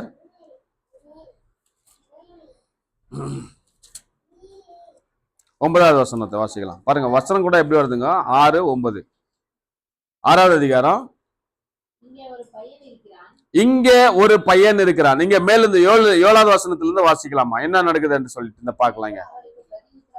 6வது அதிகாரம் 6வது வசனத்துல இருந்து வாசிக்கலாம். வாசிக்கலாம். ஒவ்வொருவனும் கொஞ்சம் கொஞ்சம் எடுத்துக்கொண்டாலும் ஒரு 200 ரூபாய்க்கு காசு. அன்னைக்கு எப்போது 2000 வருஷத்துக்கு முன்பதாக கதை சொல்றாங்க. இங்க இது 2000 வருஷத்துக்கு முன்பதாக நடந்த விஷயத்தை இங்க தேவன் சொல்லி கொண்டிருக்கிறார். என்னன்னு சொல்லி இங்க எல்லாரும் கொஞ்சம் கொஞ்சம் ஒரு பீஸ் எடுத்துக்கினாலும் கூட என்ன பண்ணணுமா? 200 ரூபாய்க்கு வாங்கணும். அப்போ இவ்வளவு பணம் எங்க இருந்து எடுத்து வருது? இவ்வளவு ரொட்டி எங்க கிடைக்குது நமக்கு? வந்திருக்கிறவங்களோ சுமார் 7000 பேர் கிட்ட இருக்கிறாங்க. இது ஆண்களை 5000 சொல்றாங்க. இங்க இல்ல வாசிக்கலாம் தொடர்ந்து. போதாதே என்றான். அவருடைய சீஷர்கள் ஒருவனும் அந்திரேயா அவரை நோக்கி, இங்க ஒரு பையன் இருக்கிறான். யாரு? சின்ன பையன்கிறான். ஸ்கூலுக்கு கட்டடிச்சு வந்துக்கிறான். அவன் சாப்பாடு எடுத்து வந்துக்கிறான் கையில. அவங்ககிட்ட எவ்வளவு இருக்குது? 5 ரொட்டிக்குது, 2 மீன் இருக்குது. என்னது? 5 ரொட்டி 2 மீன். அதுக்கு அந்திரேயா சொல்றான், இது எங்கப்பா, யாருக்கு பத்தம் இது? என்னது? நல்லா சாப்பிடுறவங்களுக்கு ஒருத்தரே சாப்பிட்டுருவாங்க. அந்த பையனுக்கு ஆரோல மட்டும்தான் அவன் எடுத்து வந்துக்கிறான். ஆனா அவன் வார்த்தை கேட்டு கேட்டு என்ன பண்ணிட்டான்? சாப்பிடுறதே மறந்துட்டான். பசியே மறந்து போயிடுச்சு. இன்னைக்கு நமக்கு கொஞ்ச நேரம் 1 hour பிரசங்கம் பண்ணிட்டோம்னாக்கா டைம் பாக்குறாங்க. என்ன பிரதர் முடிக்கல, டைம் வயிறு வேற கத்துது, சாப்பிடுறதுக்கு போனோன்னு. ஆனா அந்த பையன் சாப்பாடே மறந்துட்டான். சாப்பிடல, அப்படியே வச்சிருக்கிறான் கையில. ஆனாலும் கூட தேவ வார்த்தை கேட்க கேட்க கேட்க அவனுக்குள்ள ஒரு சந்தோஷம், ஏதோ பெற்று விட்டேன் என்றுதான ஒரு பலன் அவனுக்குள்ள ஒரு பிரகாசமான ஒளி. அல்லேலூயா. என்னது? நாம் இன்றைக்கு நம்முடைய பிள்ளைகளை சிறு வயதிலேயே அவர்களை வார்த்தையில வளர்க்காவிட்டால் பெரியவர்கள் ஆகும் பொழுது நிச்சயமாக ஒரு பொழுதும் நம்முடைய வார்த்தைகளை கேட்க மாட்டார்கள். அல்லேலூயா. இந்த பையன் சின்ன வயசுலயே அவன் என்ன பண்றான்? தேவ வார்த்தை கேட்பதற்காக, தேவனை பார்ப்பதற்காக அவன் கடந்து வந்தான். இன்றைக்கு நம்முடைய பிள்ளைகளையும் கூட ஜாக்கிரதையாக நம்மோடு கூட அழைத்து கொண்டு வருவோம். சில பேர் நினைக்குவாங்க, இன்னைக்கு கர்த்தர் பந்தி பிள்ளைகள் என்னத்துக்கு நம்ம கொண்டு வருது? இங்க வந்து வார்த்தை கேட்கட்டுங்க. வார்த்தை கேட்டாவே ஒரு சந்தோஷம். அல்லேலூயா. அன்றைக்கு எலிசபெத்துடைய வயிற்றுல குழந்தை செத்து போயிருந்தது. 6 மாசமாய் அசைவே இல்லை. அந்த ஸ்திரீ மரியாள் வந்து என்னுடைய வயிற்றுல இயேசு என்கிற ஒருத்தர் இருக்கிறான். அந்த இயேசு என்ற வார்த்தை சொன்ன உடனே அவன் யோவான் தன்னுடைய தாய் வயிற்றிலிருந்து ஒதித்து அவன் துள்ளுகிறான். அப்படியே அல்லேலூயா. எங்க செத்து போனதான குழந்தை துள்ளுகிறது என்று சொன்னால், அல்லேலூயா, இந்த குழந்தைகள் நிச்சயமாக வார்த்தை கேட்கும் பொழுது அவர்கள் நிச்சயமாக ஒரு நாள் புரிந்து கொள்வார்கள். இந்த வார்த்தை விருதாவாக போகாது. இது ஏதோ சினிமா பாஷை அல்ல. அல்லேலூயா, இது ஏதோ வேற எந்த ஒரு உலகத்த பிரகாரமான காரியங்கள் அல்ல. இது வானத்தையும் பூமியை உண்டாக்கினதான அந்த சர்வ வல்லமுள்ள தேவனுடைய வார்த்தையா இருக்கிறது. இந்த வார்த்தையில ஜீவன் உள்ளது, இந்த வார்த்தையில வல்லமை உள்ளது, இந்த வார்த்தையில அதிசயம் உள்ளது. இந்த அதிசயமான வார்த்தைகளை கேட்பதற்காக சிறுவர்களும் வர வேண்டும், பெரியவர்களும் வர வேண்டும். அல்லேலூயா. அன்றைக்கு 85 வயசான ஒரு ஸ்திரீயே வந்தால் வார்த்தை கேட்பதற்காக சிறுவர்கள் வரக்கூடாது. அல்லேலூயா. சிறுவர்களும் வரணும், பெரியவர்கள் வரணும். ஏன்னாக்கா எல்லாரையும் மாத்தக்கூடியதான ஒரே ஒரு வார்த்தை இந்த பைபிள் வார்த்தை. அல்லேலூயா. இந்த வார்த்தை வாசிக்கலாம் பாருங்கள் என்ன சொல்கிறது என்று சொல்லி 9வது வசனத்தை. இங்க ஒரு பையன் இருக்கிறான், 5 வார்கோதுமை அப்பங்களும் 2 மீன்களும் உண்டு. ஆனாலும் கூட இத்தனை ஜனங்களுக்கு எம்மாத்திரம் என்றான்.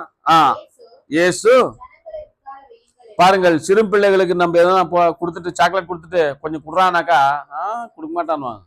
எது கொடுக்க மாட்டான், கத்துவாங்க. சில பேர் பசங்க அப்படி இல்லை, தாராளமான மனசு கொடுத்துறாங்க சில பசங்க. அல்லேலூயா. ஆனா இவன் ஒன்றுமே சொல்ல, இது ஓன்மா எடுத்துக்காங்கண்ணா, எடுத்துக்காங்கண்ணா தைரியமா. அங்க ஆட்சி பாருங்க, அதிசயம்.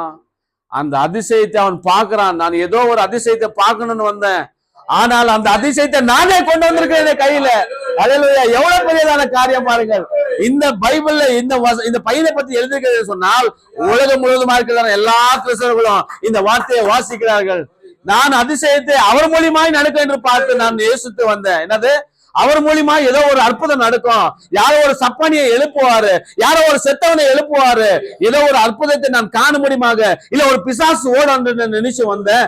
ஆனா அந்த அதிசயத்தை நானே கொண்டு வந்திருக்கேன்னா, நான் எப்படிப்பட்ட பாக்கியசாலி. இன்னைக்கு வார்த்தை கேட்கிறதான நீங்கள் எல்லாரும் கூட, நீங்கள் ஒவ்வொருத்தரும் கூட சொல்ல வேண்டும், நான் இந்த வார்த்தை கேட்பதற்காக என்ன அழைத்து கொண்டு வந்தாரு, அதற்கு நிச்சயமா நான் பாக்கியசாலியா இருக்கிறேன், நான் பாக்கியவானா இருக்கிறேன். அல்லேலூயா. இந்த வார்த்தைகள் வேற எங்கேயுமே கிடைக்காதுங்க. இந்த வார்த்தை நிச்சயமாய் வேற எங்கேயும் கிடைக்காது என்று சொன்னால் இது தேவனுடைய வார்த்தையா இருக்கிறது. அல்லேலூயா. இந்த வார்த்தை என்ன சொல்லுகிறது, அவன் அதிசயமான அந்த பாத்திரத்தை அவன் எடுத்து கொண்டு வந்தான். அது அக்ஷய பாத்திரம். இன்னைக்கு அது அக்ஷய பாத்திரம். எடுக்க வந்து நேக்குதுங்க, எடுக்க வந்து நேக்குது. எல்லாரும் உக்காந்து சாப்பிடுறாங்க. ரொம்ப திருப்தியாய் சாப்பிட்டு அப்போ மீண்டுமாக எடுத்துன்னு கொண்டு அவர் தேவன் சொல்றாரு என்னன்னு சொல்லிட்டு, இதுல ஒன்னும் வேஸ்ட் பண்ணாதீங்க. அல்லேலூயா. ஏன்னாக்கா இந்த ஆகாரமானது தேவன் ஆசீர்வதித்து கொடுத்தது. ஆகையால் தான் நிச்சயமாக நாமும் கூட நம்முடைய வீடுகளில் ஒரு பொழுதும் நம்முடைய ஆகாரங்களை தேவன் ஆசீர்வதித்திருக்கிறார். நாம் ஏனாத்தனமாக ஒருத்தர் 4 பேர் இருப்பாங்க, 4 பேருக்கு 2 kg அரிசி போட்டு செய்ய, மிச்சாச்சனா எடுத்துன்னு போய் கொட்டு நாய் மூந்து பார்த்துட்டு அது சாப்பிடறதில்லை. எனக்கு அது பிரியாணி விரும்புது, நாய்ங்க கூட சாப்பிடுறதில்லை. அது சாப்பாடு எடுத்துன்னு போய் கீழே கூட்டுறாங்க. சாப்பாடு ரொம்ப வருத்தமா இருக்குது. இந்த சாப்பாடு இல்லாத நைஜீரியால, சவுத் ஆப்பிரிக்கால பிள்ளைங்க அப்படியே ஏங்குதுங்க. அப்படியே சாப்பாடு யாருன்னா கொடுக்குவாங்களா, கஞ்சி கொடுப்பாங்களா, அல்லது ஒரு ஏதோ ஒன்று கொடுக்குறாங்களான்னு சொல்லிட்டு ஏங்குதுங்க. ஆனா நமக்கு இன்னைக்கு 2 kg செஞ்சுட்டு அவங்க 1 kg சாப்பிட்டு மீச்சி எடுத்து போயிட்டு அப்படியே நாய் கூட்டாங்க. நாய் மூணு பார்த்து அதை சாப்பிடுறதில்லை, கடந்து போயிடுது. அதனால நம்முடைய வீடுகளில் இருக்கிறது, கிறிஸ்துவனுடைய வீடுகளில் இருக்கிறதான ஆகாரமானது அது சும்மா வந்ததல்ல. அல்லேலூயா. அந்த ஆகாரம் சும்மா வந்ததல்ல. அந்த ஆகாரம் நிச்சயமாக தேவனால ஆஸ்வதிக்கப்பட்டிருக்கிறது.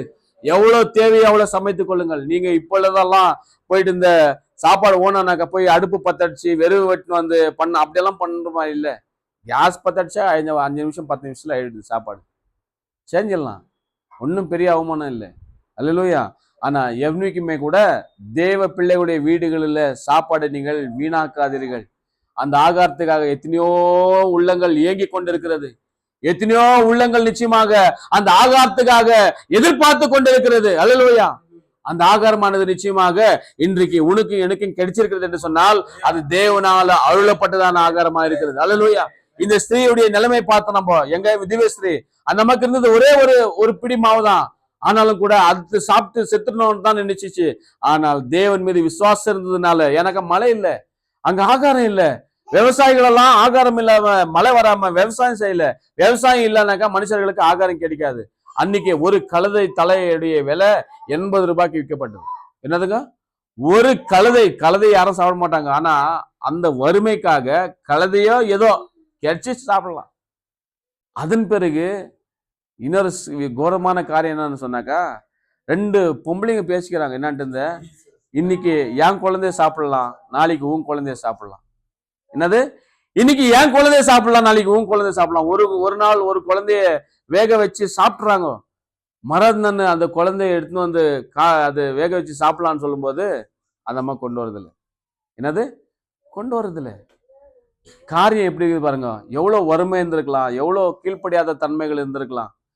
ஆனால் தேவனுடைய வார்த்தை நிச்சயமாக நமக்கு இன்றைக்கு தாராளமாக எடுத்துக் கொண்டிருக்கிறது. ஆகாரம் இருக்கிறது, வார்த்தை இருக்கிறது, செய்தி இருக்கிறது, சபை கூடுதல் நமக்கு கிடைத்துக் கொண்டிருக்கிறது. அதற்காக நாம் கர்த்தருக்கு நன்றி சொல்லலாம். அல்லேலூயா. சவுத் கொரியால எல்லாம் சர்ச்சுக்கே போக முடியாது.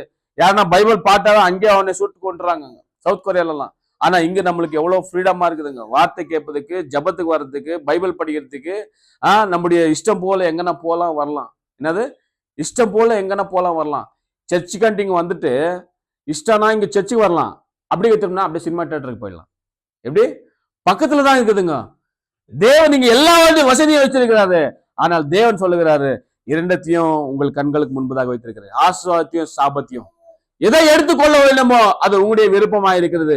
அன்றைக்கு தேவன் ஆதாமுக்கும் ஏவாளுக்கும் அதே காரியத்தை தான் சொன்னார்.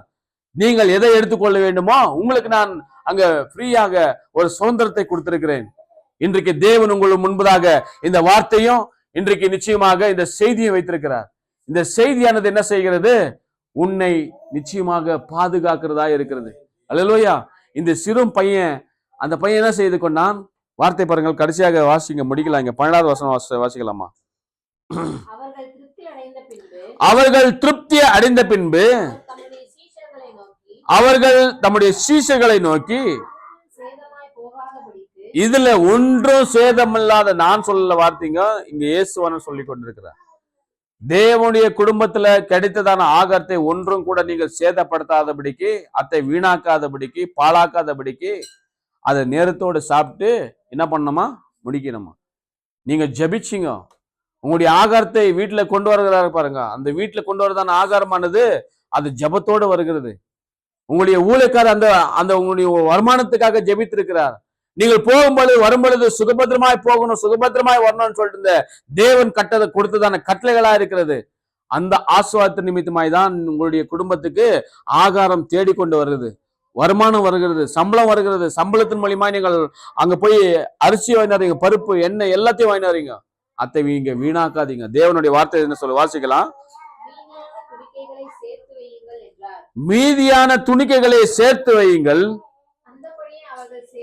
அந்தபடியே அவர்கள் சேர்த்து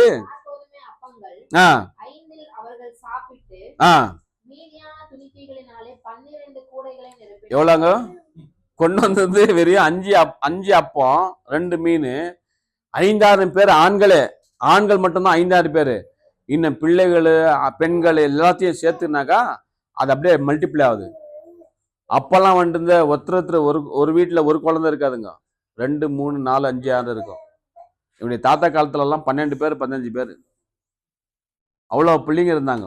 ஆனா இப்பதான் கொஞ்சம் கம்மியாச்சு, 1, 2 அவ்வளவுதான் இப்பெல்லாம். அப்பெல்லாம் வந்துட்டு அவ்வளவு ஜாஸ்தி இருந்துச்சு. ஆனா இங்க என்ன சொல்லுது வார்த்தை? ஆண்களே 5000 பேர் இருந்தாங்களாம். அப்ப அவங்களுடைய மனைவிங்க, அவங்களுக்கு பிள்ளைங்க, இதெல்லாத்தையும் செஞ்ச சுமார் 20000 பேர்கள் அங்க சாப்பிட்டார்கள். சாப்பிட்டு திருப்தியாகி மீண்டும் 12 கூடைகள் மீந்தது. அல்லேலூயா. யாருக்கு அந்த 12 கூடைகள்? ஒவ்வொரு சீடனுக்கும். அல்லேலூயா. ஒவ்வொரு அங்க ஊழியம் செய்ததான அந்த நபர்களுக்கும் ஒவ்வொரு கூடை. அவர்கள் ஜனங்கள் சாப்பிடுற வரைக்கும் கூட அவர்கள் சாப்பிடவே இல்லை, மௌனமா இருந்தார்கள். எல்லாரும் சாப்பிட்டோம், திருப்தியா சாப்பிட்டோம். சாப்பிட்ட பிறகு அவர்களுக்கு ஒவ்வொரு கூடை கிடைச்சது. அந்த கூடை சந்தோஷத்தோடு இவர்கள் எடுத்துக்கொண்டு போனார்கள். அல்லேலூயா. அந்த பையன் எவ்வளவு அதிசயமான ஒரு பையன். அந்த பையனுக்கு எவ்வளவு பெரியதான ஆசீர்வாதம் பாருங்கள். இன்றைக்கு நீயும் நானும் அந்த பையனாக ஏன் இருக்கக்கூடாது? என் மூலியமாக ஒரு அற்புதம் நடக்க போகிறது, என் மூலியமாக ஒரு ஆசீர்வாதம் வரப்போகிறது, என் மூலியமாக இன்னொருத்தருக்கு ஒரு பிரயோஜனமாக இருக்க போகிறது. அப்படிப்பட்ட வாழ்க்கையை நான் ஏன் வாழக்கூடாது என்று சொல்லி விசுவாசமாக நிச்சயமாக நாம் இன்றைக்கு வாழ வேண்டியமா இருக்கிறது. அதுக்கு தேவன் தருகிறதான அந்த பரிசுத்த ஆவி நமக்கு மிக மிக அவசியமா இருக்கிறது. இந்த பையன் என்ன செய்தான், தேவனுடைய அந்த பேங்க்ல வந்து கொண்டு வந்து அதை டெபாசிட் செய்தான். அல்லேலூயா. தேவனிடத்துல ஒரு பேங்க் இருக்குது, அந்த பேங்க்ல கொண்டு வந்து இந்த 5 அப்பங்களும் 2 மீனையும் கொண்டு வந்து டெபாசிட் செஞ்சான். நிச்சயமா இது பெரிய காரியங்களை எனக்கு தரப்போகிறது. அல்லேலூயா. என்னுடைய பேர் நிச்சயமாக என்னை பற்றி உலகம் முழுவதுமாக பிரசங்கிப்பார்கள். அந்த பையன் கூட நினைச்சுக்க மாட்டான், இப்படியாப்பட்ட நாள்ல 2000 வருஷம் ஆன பிறகு என்னை பத்தி ஒரு சபையில் இப்படி பேசுவார்கள் என்று சொல்லி. இங்க நான் பேசுகிறது போல எத்தனையோ சபைகளில் இந்த பையனை பத்தி பேசியிருப்பார்கள். அல்லேலூயா. நிச்சயமாக நம்முடைய வாழ்க்கை கூட அது பிரகாசமா இருக்க வேண்டும் என்று சொன்னால் நமக்கு என்ன வேண்டுமா இருக்கிறது, இன்றைக்கு அந்த விசுவாசம் வாஞ்ச வேண்டும். அந்த விசுவாசம் வாஞ்ச எங்கத்திலிருந்து வருகிறது, இந்த வார்த்தையிலிருந்து வருகிறது. இந்த வார்த்தை எங்கத்திலிருந்து வருகிறது, அது தேவன் இடத்திலிருந்து வருகிறது. அந்த தேவன் எங்க இருக்கிறார், விசுவாசிக்கதான யாவருக்குள்ளவும் அந்த தேவன் வாசம் செய்து கொண்டிருக்கிறார். அல்லேலூயா. என்னுடைய நாமத்தை பிரஸ்தாபப்படுத்துகிற எந்த ஸ்தானத்திலே நான் வருவேன் என்று சொன்னதான தேவன் அவர் வாக்கு மாற மாட்டார். அல்லேலூயா. இன்றைக்கு கூட அவர் ஜீவனுள்ளவராக இருக்கிறார். அல்லேலூயா. நம்ம இங்க செய்திக்கு வரலாம். இப்ப இந்த செய்தி முடிஞ்சது. தேவனுடைய வார்த்தை நமக்கு என்ன சொல்கிறது சொன்னால், பாருங்கள், இந்த யோவான் சுவிசேஷம் 12வது எடுத்துக்கொள்ளலாம். நம்ம கர்த்தர் பந்திக்கு போறது கடந்து வரலாம். இப்போ இந்த யோவான் சுவிசேஷத்துல 13வது அதிகாரத்தை எடுத்துக்கொள்ளலாம்.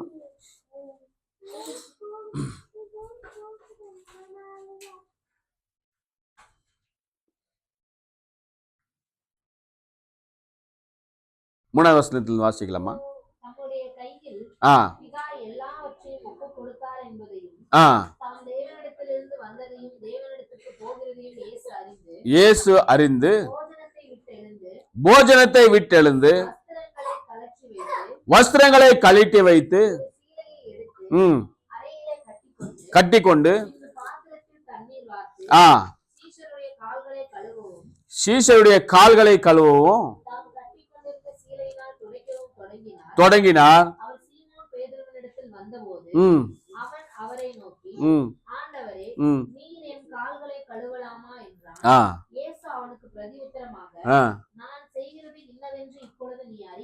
என்ன சொல்றாங்க அங்க? இயேசு அங்க சீஷருடைய பாதத்தை கழுவ முடியுமாக வராரு. யார் இந்த இயேசு? வானத்துக்கும் பூமிக்கும் அவர் சிறந்ததான தேவன். அந்த தேவன் பூமியில வந்த பொழுது தன்னுடைய சீடருடைய பாதங்களை கழுவ முடியுமாக அங்க வரார். அந்த பேதுரு என்ன சொல்கிறார்? தயவு செய்து ஆண்டவரே, என் பாதத்தை நீ தொடவே தொடக்கூடாது. அதுக்கு தேவன் சொல்லுகிறார், நான் இதை உனக்கு செய்யாவிட்டால் என்னோடு கூட உனக்கு பங்கு இல்லை. எதற்காக நம்ம இங்க வருகிறோம்? அவரோடு கூட பங்கு கொள்ளுவதற்காக வந்திருக்கிறோம். அவரோடு கூட உரைவாடுவதற்காக வருகிறோம். அவர் நமக்கு பிள்ளை என்ற அதிகாரத்தை கொடுத்திருக்கிறார். அவர் நமக்கு பிதாவா இருக்கிறார். அல்லேலூயா. அந்த அதிகாரத்தை பெற்றதான நாம் அவரோடு கூட பங்கெடுத்துக் கொள்ளாவிட்டால், அவரோடு கூட நாம் இணைந்திருக்காவிட்டால், நிச்சயமாக அவருடைய ராஜ்யத்துல நாம் எப்படியாக இருந்து இருக்க முடியும்? அல்லேலூயா. வார்த்தை வாசிக்கலாம் தொடர்ந்து. இயேசு அவனுக்கு பிரதியுத்தரமாக, நான் தான் செய்கிறது இன்னதென்று நீ அறியாய். பேதுரு அவனை நோக்கி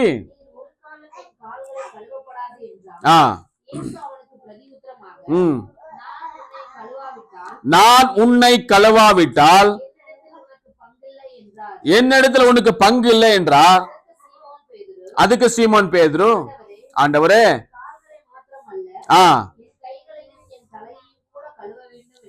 என் கால்களையும் மட்டுமல்ல என் தலையும் கூட, என் கைகளையும் எல்லாத்தையும் கழுவ என்று சொல்லி சொல்கிறார். அதுக்கு தேவன் எது முழுகினவன், இயேசு கிறிஸ்து நாமத்துல ஞானஸ்நானம் எடுத்தவன் தலை முழுக வேண்டியமான அவசியம் இல்லை. அவனுடைய பாதங்களை மட்டும்தான் தேவன் கழுவ சொல்லுகிறார். அல்லேலூயா. அதை ஒருவருக்கொருவர் கழுவி சொல்லுகிறார். அங்க அந்த வார்த்தையை நீங்கள் செய்யாமல் போனீர்களானால், இந்த வார்த்தை நிறைவேறாவிட்டால் நிச்சயமாக அந்த தேவனுடைய ராஜ்யத்துல உங்களுக்கு ஒரு பங்குமும் இல்லை. அல்லேலூயா.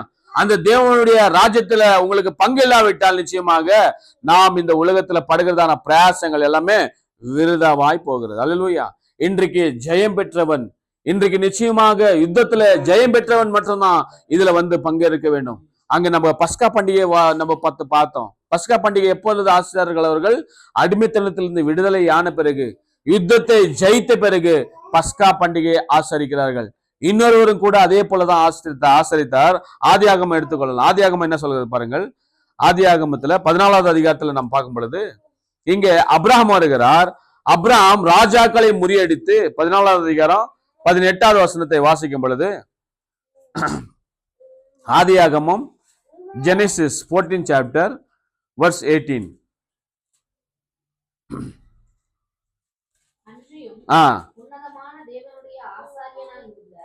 உன்னதமான தேவனுடைய ஆசாரியா இருந்த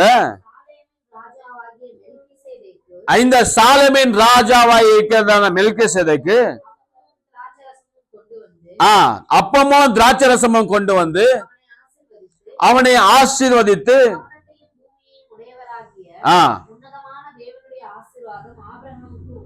யாருங்க வானத்தையும் பூமியையும் உண்டாக்கினதான அந்த சர்வ வல்லமுடைய தேவனுடைய ஆசீர்வாதம் உண்மையில் இருப்பதாக. இந்த மெல்கிசேதேக்கு தாயும் இல்லை தகப்பனும் இல்லை. அல்லேலூயா. அந்த தாயும் தகப்பனும் இல்லாதவர் யார் என்று சொன்னால் அவர் தேவனே தான். அல்லேலூயா. அவர் வந்திருக்கிறவர் ஏலோகிமாக வந்திருக்கிறார் தேவன்.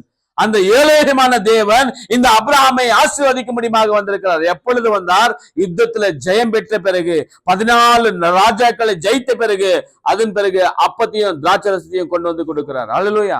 அந்த அப்பத்தையும் திராட்சரசத்தையும் கொண்டு வந்து கொடுக்கிறது பொழுது அந்த அப்ரஹாம் என்ன செய்தார்?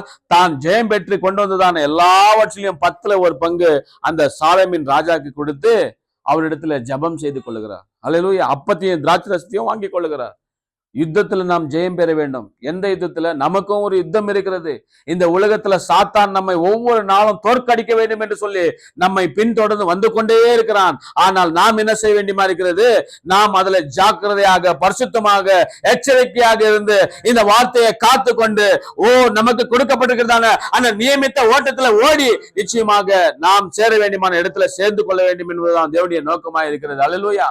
அந்த ஒரு காரியத்தை செய்ய வேண்டும் என்று சொன்னால் நமக்கு பரிசுத்தாவின் பலன் என்பது மிக மிக அவசியமா இருக்கிறது. அந்த பரிசுத்தாவின் பலன் இல்லாவிட்டால் இந்த நாட்களில் அந்த யுத்தத்தில் நாம் ஜெயிக்க முடியாது. இன்றைக்கு உலக ஆசைகள், உலக பைத்தியம் என்பது உலகத்துடைய எல்லா காரியங்களும் கொட்டி கடிக்கிறதுங்க. என்னது? எல்லா விதமான காரியங்களும் கொட்டி கடிக்கிறது. சினிமா, வீட்டில் நாங்கள் சினிமா தியேட்டருக்கெல்லாம் போறதில்ல பிரதர், நாங்கள் வீட்டில் மாத்திரம் பார்த்துக்கிறோம்னு சொன்னாக்கா அதுலேயும் பிசாசு இருக்கான். என்னது? அவன் என்ன பண்றான்? ரொம்ப சாப்பிட்டு காரணாதான் வரான். அதெல்லாம் ஒன்றும் இல்லை பிரதர், இப்போ அதெல்லாம் ஒன்றும் பிரச்சனை இல்லை. அவன் அந்த சினிமா எடுக்கும் பொழுது அவன் பூஜை பண்ணிட்டு தான் அப்புறமா தான் எடுக்கிறது. அவன் எந்த ஸ்டோரி வச்சாலும், எந்த காரியம் வச்சாலும் அவன் என்னென்னு பூஜை பண்றான் விக்கிரகத்துக்கு. இதை பார்க்குற ஜனங்கோ பைத்தியமையே மீண்டும் மீண்டும் பார்த்து எனக்கு கோடி கோடியாய் பணம் வந்து கொட்டுட்டான்னு சொல்லிட்டு அவனுடைய நோக்கம். பணம் போடுறவன் என்ன, இது பாலை போயிட்டான், அப்படியே வரக்கூடாது இது பணம்னு சொல்லிட்டு இந்த ஒரு பொழுதும் அவன் யோசிக்க மாட்டான். இந்த சினிமாவை மீண்டும் மீண்டும் பார்த்து வேலை வெட்டிகளை விட்டு அந்த சினிமா மோகத்துல என்ன பண்ணோம்? தங்களுடைய குடும்பத்துல எல்லா பிள்ளைகள் பெரியவர்கள் பைத்தியமா வந்து இதை எப்பொழுதுமே பார்த்து பார்த்து என்ன பண்ணோமா, எனக்கு பணம் அதிகமாய் வரணும். பணம் அதிகமாய் வந்துச்சுன்னாக்கா என்ன ஆகுறது? அதை வைத்து நான் சொகுசாய் வாழ வேண்டும். சாத்தனுடைய நோக்கம் அதுதான். அல்லேலூயா. இன்னைக்கு சினிமா மோகத்தினால, சினிமா ஒரு பைத்தியத்தினால தமிழ்நாட்டில் ஒரு சினிமா நடிகனை கொண்டு வந்து நிறுத்திக்கிறாங்க. அவருக்கு என்னன்னு தெரில, தலை தெரில, வாழ தெரில. ஆனால் ஒரு மோகத்தினால யார் எப்படின்னு தெரில, ஆனாலும் கொண்டு வந்து அந்த மனுஷனை நிறுத்தி வச்சுக்கிறாங்க. ஆனாலும் ஃபுல் மெஜாரிட்டி வந்துச்சு, அதுவும் இல்லை, அரைகுறை தான். ஆனால் எந்த ஒரு கட்சியை திட்டினானோ அதே கட்சி தான் அவங்களுக்கு சப்போர்ட் கொடுத்து இப்போ என்ன பண்ணுறாங்க? ஆட்சி அமைச்சு வச்சுக்கிறாங்க. அப்போ சினிமா மோகம் என்பது என்ன செய்கிறது? ஒரு மனுஷனை தவறான வழிக்கு கொண்டு போய் தவறான வழியில கொண்டு வந்து நிறுத்தி அவங்களே அந்த ஒரு மோகத்துல போகிறான். அந்த மனுஷனை பார்க்க போய் தான் சுமார் 41 பேர் இறந்து போனாங்க. எதுங்க? 41 பேர் இறந்து போனாங்க. அப்படியும் கூட ஜனங்களுக்கு அந்த கவலை இல்லை. ஆனா தொடர்ந்து அதை தான் செய்கிறாங்க. சரி, அதை விடுங்க, உலக கதை நமக்கு தேவையில்லை. ஆனா இங்க என்ன சொல்றதுன்னு சொன்னா, அந்த சினிமா மோகத்தை வைத்து இன்னைக்கு அநேக கிறிஸ்தவர்களை அந்த தேவனுடைய ஆலயத்துக்கு போகாதபடிக்கு, தேவனுடைய கர்த்தருடைய பந்தியில பங்கெடுக்காதபடிக்கு, இந்த ஒரு காரியத்துல நம்ம பரிசுத்தமாய் வாழாதபடிக்கு அந்த சினிமாவானது இழுத்து அவர்கள் என்ன செய்கிறது? அவர்களை பின்னோக்கி தள்ளுகிறதா இருக்குது. அல்லேலூயா. அது ஒரு கருவியாக சாத்தான் பயன்படுத்தி கொண்டிருக்கிறான். அந்த கருவிக்கு நாம் ஒரு பொழுதும் சோர்ந்து போகக்கூடாது என்பதுதான் இந்த வார்த்தையின் முழுமையான ஒரு வார்த்தைகளா இருக்குது. அல்லேலூயா. இங்க வார்த்தை என்ன சொன்னது? இங்க வார்த்தையை வாசிக்கலாம். இங்க அந்த ராஜாக்களை ஜெயித்து வந்தான், அந்த ராஜாக்களை ஜெயித்து வந்த பொழுது அந்த மெல்கிசேதேக் அப்பத்தையும் திராட்சை ரசத்தையும் கொடுக்கிறான். அதை வாங்கி கொண்டு நிச்சயமாக அவர் தொடர்ந்து முன்ன போகிறார். இன்றைக்கு நமக்கும் கூட யுத்தங்கள் இருக்கிறது. அந்த யுத்தங்கள் நிச்சயமாக நாம் ஜெயிக்க வேண்டும். அந்த யுத்தங்கள் என்னென்று சொல்லி உங்களுக்கு நான் தெளிவாக சொல்லியிருக்கிறேன். உலகத்துடைய ஆசாபாசங்கள், உலகத்துடைய பெருமையுடைய வார்த்தைகள், இந்தப்படியா காரியங்கள், பொய் வார்த்தைகள், இது எல்லாமே சாத்தானுக்குரியதா இருக்கிறது. அது நமக்கு ஒரு யுத்தமாய் தான் இருக்கிறது. அந்த யுத்தத்தை நாம் ஜெயிக்க வேண்டிய மாதிரி இருக்கிறது. தொடர்ந்து வாசிக்கலாம். என்ன சொல்லுது பாருங்க. சாக்லேட் பிஸ்கட் எதனா கொடுங்கம்மா இல்லையா? உன் சத்துருக்களை உன் கைகளை ஒப்பு கொடுத்த உன்னதமான தேவனுக்கு ஸ்தோத்திரம் என்று சொன்னா அப்ரஹாம் எல்லாவற்றிலும் கூட அவருக்கு தசமபாகம் கொடுத்தார் என்று சொன்னால் தேவனுடைய ஒத்தாசை இல்லாமல், தேவனுடைய பலன் இல்லாமல் ஒருபொழுதும் கூட அந்த ராஜாக்களை அப்ரஹாம் முறியடித்திருக்கவே முடியாது. அவர்களுடைய படை பெரிய படை. ஆனால் அப்ரஹாமுடைய படை 318 பேர் மட்டும்தான். நீங்க இந்த அதிகாரம் முழுதுமாக வீட்டுல போய் வாசிச்சு பாருங்க. 318 பேரை கொண்டு போய் 14 ராஜாக்களை முறியடித்து அவன் சந்தோஷமாக எல்லா பொருள்களும் கொள்ளையாக கொண்டு வந்தான். இன்றைக்கு நாமும் ஜெயிக்க வேண்டும் என்று சொன்னால் தேவன் நம்மோடு கூட வர வேண்டும். அல்லேலூயா. தேவன் நிச்சயமாய் நம்மோடு கூட வராவிட்டால் நாம் ஒரு பொழுதும் கூட நாம் அந்த தேவனை பார்க்கவே முடியாதுங்க. அல்லேலூயா. அந்த தேவன் நிச்சயமாக நாம் ஆசையோடு கூட அவரை நாட வேண்டும். ஆசையோடு நாடினோமானால் நிச்சயமாய் அவர் நம்ம அருகில அவர் வருகிறவராக இருக்கிறார். அல்லேலூயா. அப்போ நாம் என்ன செய்ய வேண்டியமா இருக்கிறது? எச்சரிக்கையாக ஜாக்கிரதையாக இருக்கணும். எச்சரிக்கையாக ஜாக்கிரதையாக இருந்தோமானால் இது எல்லாவற்றையுமே கூட நாம் பெற்றுக்கொள்ளலாம். நிச்சயமாக செய்தியானது உங்களை தொற்றிருக்கும் என்று சொல்லி நான் விசுவாசிக்கிறேன். இப்பொழுது நாம் கர்த்தருடைய பந்திக்காக வரலாம். 1 கொரிந்தியர் 11வது அதிகாரத்தை 23வது வசனத்துல எடுத்துக்கொள்ளலாம். ஒருவர் இது சத்தமாக வாசிக்க கேட்போம். 1 கொரிந்தியர் 11வது அதிகாரம், 1 Corinthians 11th chapter. நான் உங்களுக்கு கொஞ்சம் கவனமாய் கேளுங்கள். நான் உங்களுக்கு ஒப்புவித்ததை நான் கர்த்தரிடத்துல பெற்றுக்கொண்டேன். என்னவெனில் கர்த்தராயிருக்கிற இயேசு தான் காட்டி கொடுக்கப்பட்டதான அந்த ராத்திரியிலே நான் அப்பத்தை எடுத்து ஸ்தோத்திரம் பண்ணி அதை பிட்டு, என்னது, இதை வாங்கி நீங்கள் புசியுங்கள், இது உங்களுக்காக பிற்கப்படுகிற என்னுடைய சரீரமாய் இருக்கிறது. என்னதுங்க, நம்ம ராத்திரியில தான் அதை ஆசரிக்கணும். அதான் பவுலானவர் சொல்லுகிறார். 23வது வசனத்துல நாம் தொடர்ந்து வாசிச்சோமானால் தாம் அங்க பிடித்து கொடுக்கப்பட்டதான அந்த ராத்திரியிலன்னு சொல்ல வார்த்தை சொல்லுகிறது. பகல்ல இல்ல. இன்னைக்கு அநேக சபைகள்ல பகல்ல தான் பண்றாங்க. பகல்ல பண்றாங்க. அவர் கால் கழுவு அதெல்லாம் வேணாம் பிரதர், காலெல்லாம் நம்ம சர்ச்சில் கழுவணும். எப்படி பகல்லே பண்றாங்க. இங்க பார்த்தா வார்த்தை என்ன சொல்லுது? ராத்திரியில பண்ணோம். ராத்திரியில அது பண்றதுக்கு அவர்களுக்கு தெரியல. வாசிக்கலாம், தொடர்ந்து வாசிக்கலாம். போஜனம் பண்ணின பின்பு பாத்திரத்தையும் எடுத்து புதிய உடன்படிக்கையா இருக்கிறது,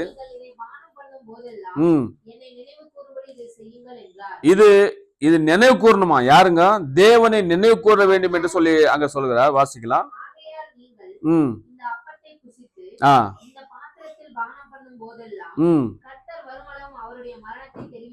கர்த்தர் வருமளவும் அவருடைய மரணத்தை தெரிவிக்கிறீர்கள். இப்படி இருக்க யாரும் அபாத்திரமா இருக்க கூடாதுங்க. எது? அவிவிசுவாசமான ஜனங்கள் இதுல கை வைக்க கூடாது. தேவனே சபை ஆலயத்துல வராமல் ஏனோத்தனமாக இருந்து தவறுகளை செய்துவிட்டு ஒழுக்கம் இல்லாத அவங்களெல்லாம் இதுல கை வைக்க கூடாது. ஏன்னாக்கா பவுலானவர் ரொம்ப அருமையாக சொல்லுகிறார் இங்க வார்த்தை. வாசிக்கலாம்.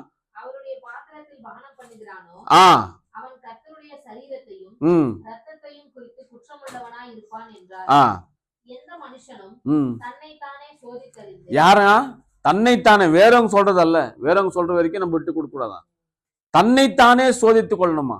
என்னது? நான் என்னென்ன செஞ்சேன் உனக்கு தெரியும். உன்னை படைத்த தேவனுக்கு தெரியும். நீ ரகசியமா எவ்வளவு செஞ்சிருக்கிறாய், வெளிப்படையா எவ்வளவு செய்திருக்கிறாய், இதெல்லாமே உனக்கு தெரியும், உன் தேவனுக்கு தெரியும். அப்போ நீ என்ன செய்யணும்? நாம் இதுல எடுத்துக்கொள்ளமா வேணாமா? எனக்கு இது பரிசுத்தமானது. நம் தேவன் பரிசுத்தமா இருக்கிறார். அவருடைய ரத்தமானது பரிசுத்தமா இருக்கிறது. அவருடைய சரீரமானது பரிசுத்தமா இருக்கிறது. அந்த பரிசுத்தமான சரீரமா ரத்தமா நாம் எடுத்துக்கொள்ளும் பொழுது அதுக்கு நாம் தகுதி உள்ளவர்களா இருக்கிறோமா? அல்லேலூயா. ஒருவேளை இந்த நாள் வரைக்கும் நான் அப்படிதான் இருந்தேன், இனிமேல நானு அப்படி இருக்க மாட்டேன் என்று சொல்லி நீங்கள் முடிவு எடுத்து இதுல கை வைத்தீர்களானால் கர்த்தர் உங்களை ஆஸ்வதிக்கிறார் நிச்சயமாக. ஆனால் இதை எடுத்து சடங்காச்சாரம் தானே, என்னது சடங்காச்சாரம் தானே நீங்கள் எடுத்தீர்களானால் இதுல அடுத்தது விளைவுகள் என்ன வருது என்று சொல்லி நீங்க பவுல் சொல்றார். வாசிக்கலாம் தொடர்ந்து. இந்த அப்பத்தில் புசித்து எண்ணத்தினாலேனே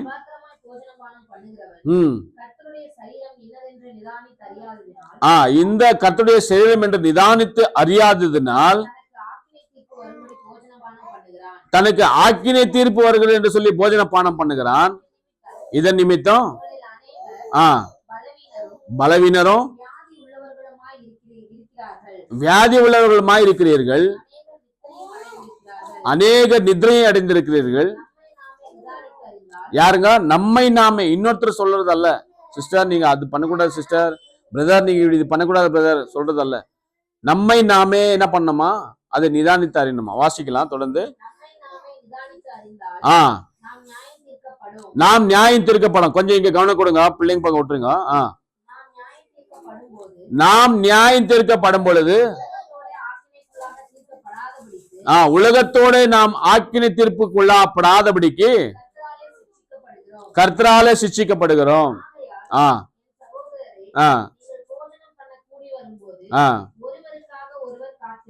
ஒருவருக்கு ஒருவர் காத்து கொண்டிருங்கள். போதும் சிஸ்டர். என்ன சொல்றது இங்க வார்த்தை? நாம் ஒருவருக்கு ஒருவர் இங்க ஜபத்தோட நாம் என்னத்தை செய்திருக்கிறோம், என்னத்தை செய்யல, எப்படி வாழ்ந்து கொண்டோம், கடந்த மாசத்துக்கும் இந்த மாசத்துக்கும் தேவனுடைய பாதத்துல தேவனுடைய வார்த்தை கேட்பதுக்காக அவருடைய ஆலயத்துக்கு வர்றதுல, அவருடைய செய்தி கேட்பதுல, நம்முடைய தாய் தகப்பனுக்கு கீழ்ப்படுகிறதுல, அவருடைய வார்த்தை கேட்டு அதன்படி வாழ்வதில் நாம் எவ்வளவாக உத்தமமாய் நடந்திருக்கிறோம் என்று சொல்லி உங்களை நீங்களே நிதானித்துக் கொள்ளுங்கள். அல்லேலூயா.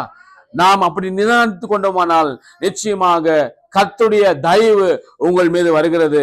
ஒருவேளை நீங்கள் தவறு செய்திருக்கிறீர்களானால் நீங்களும் தேவனும் ஒப்புரவாகுங்கள். இப்பொழுது கண்களை மூடலாம். கண்களை மூடி ஜபிக்கும் பொழுது கர்த்தரிடத்துல உங்களுடைய தவறுகளை, உங்களுடைய மீறுதல்களை ஒப்புவையுங்கள். கர்த்தர் நிச்சயமாக அதை ஆசீர்வதிக்க அவர் இன்றைக்கும் கூட ஜீவனுள்ளவராக இருக்கிறார். அல்லேலூயா. ஜப சிந்தனையோடு கூட தேவனோடு கூட கண்களை மூடி ஜபத்தோடு இருங்கள். ஜபமானது நிச்சயமாக நம்முடைய தவறுகளை அது சரி செய்கிறதா இருக்கிறது. ஏன்னு சொன்னால் நம் தேவன் இன்றைக்கும் கூட அவர் ஜீவனுள்ளவராகவே இருக்கிறார்.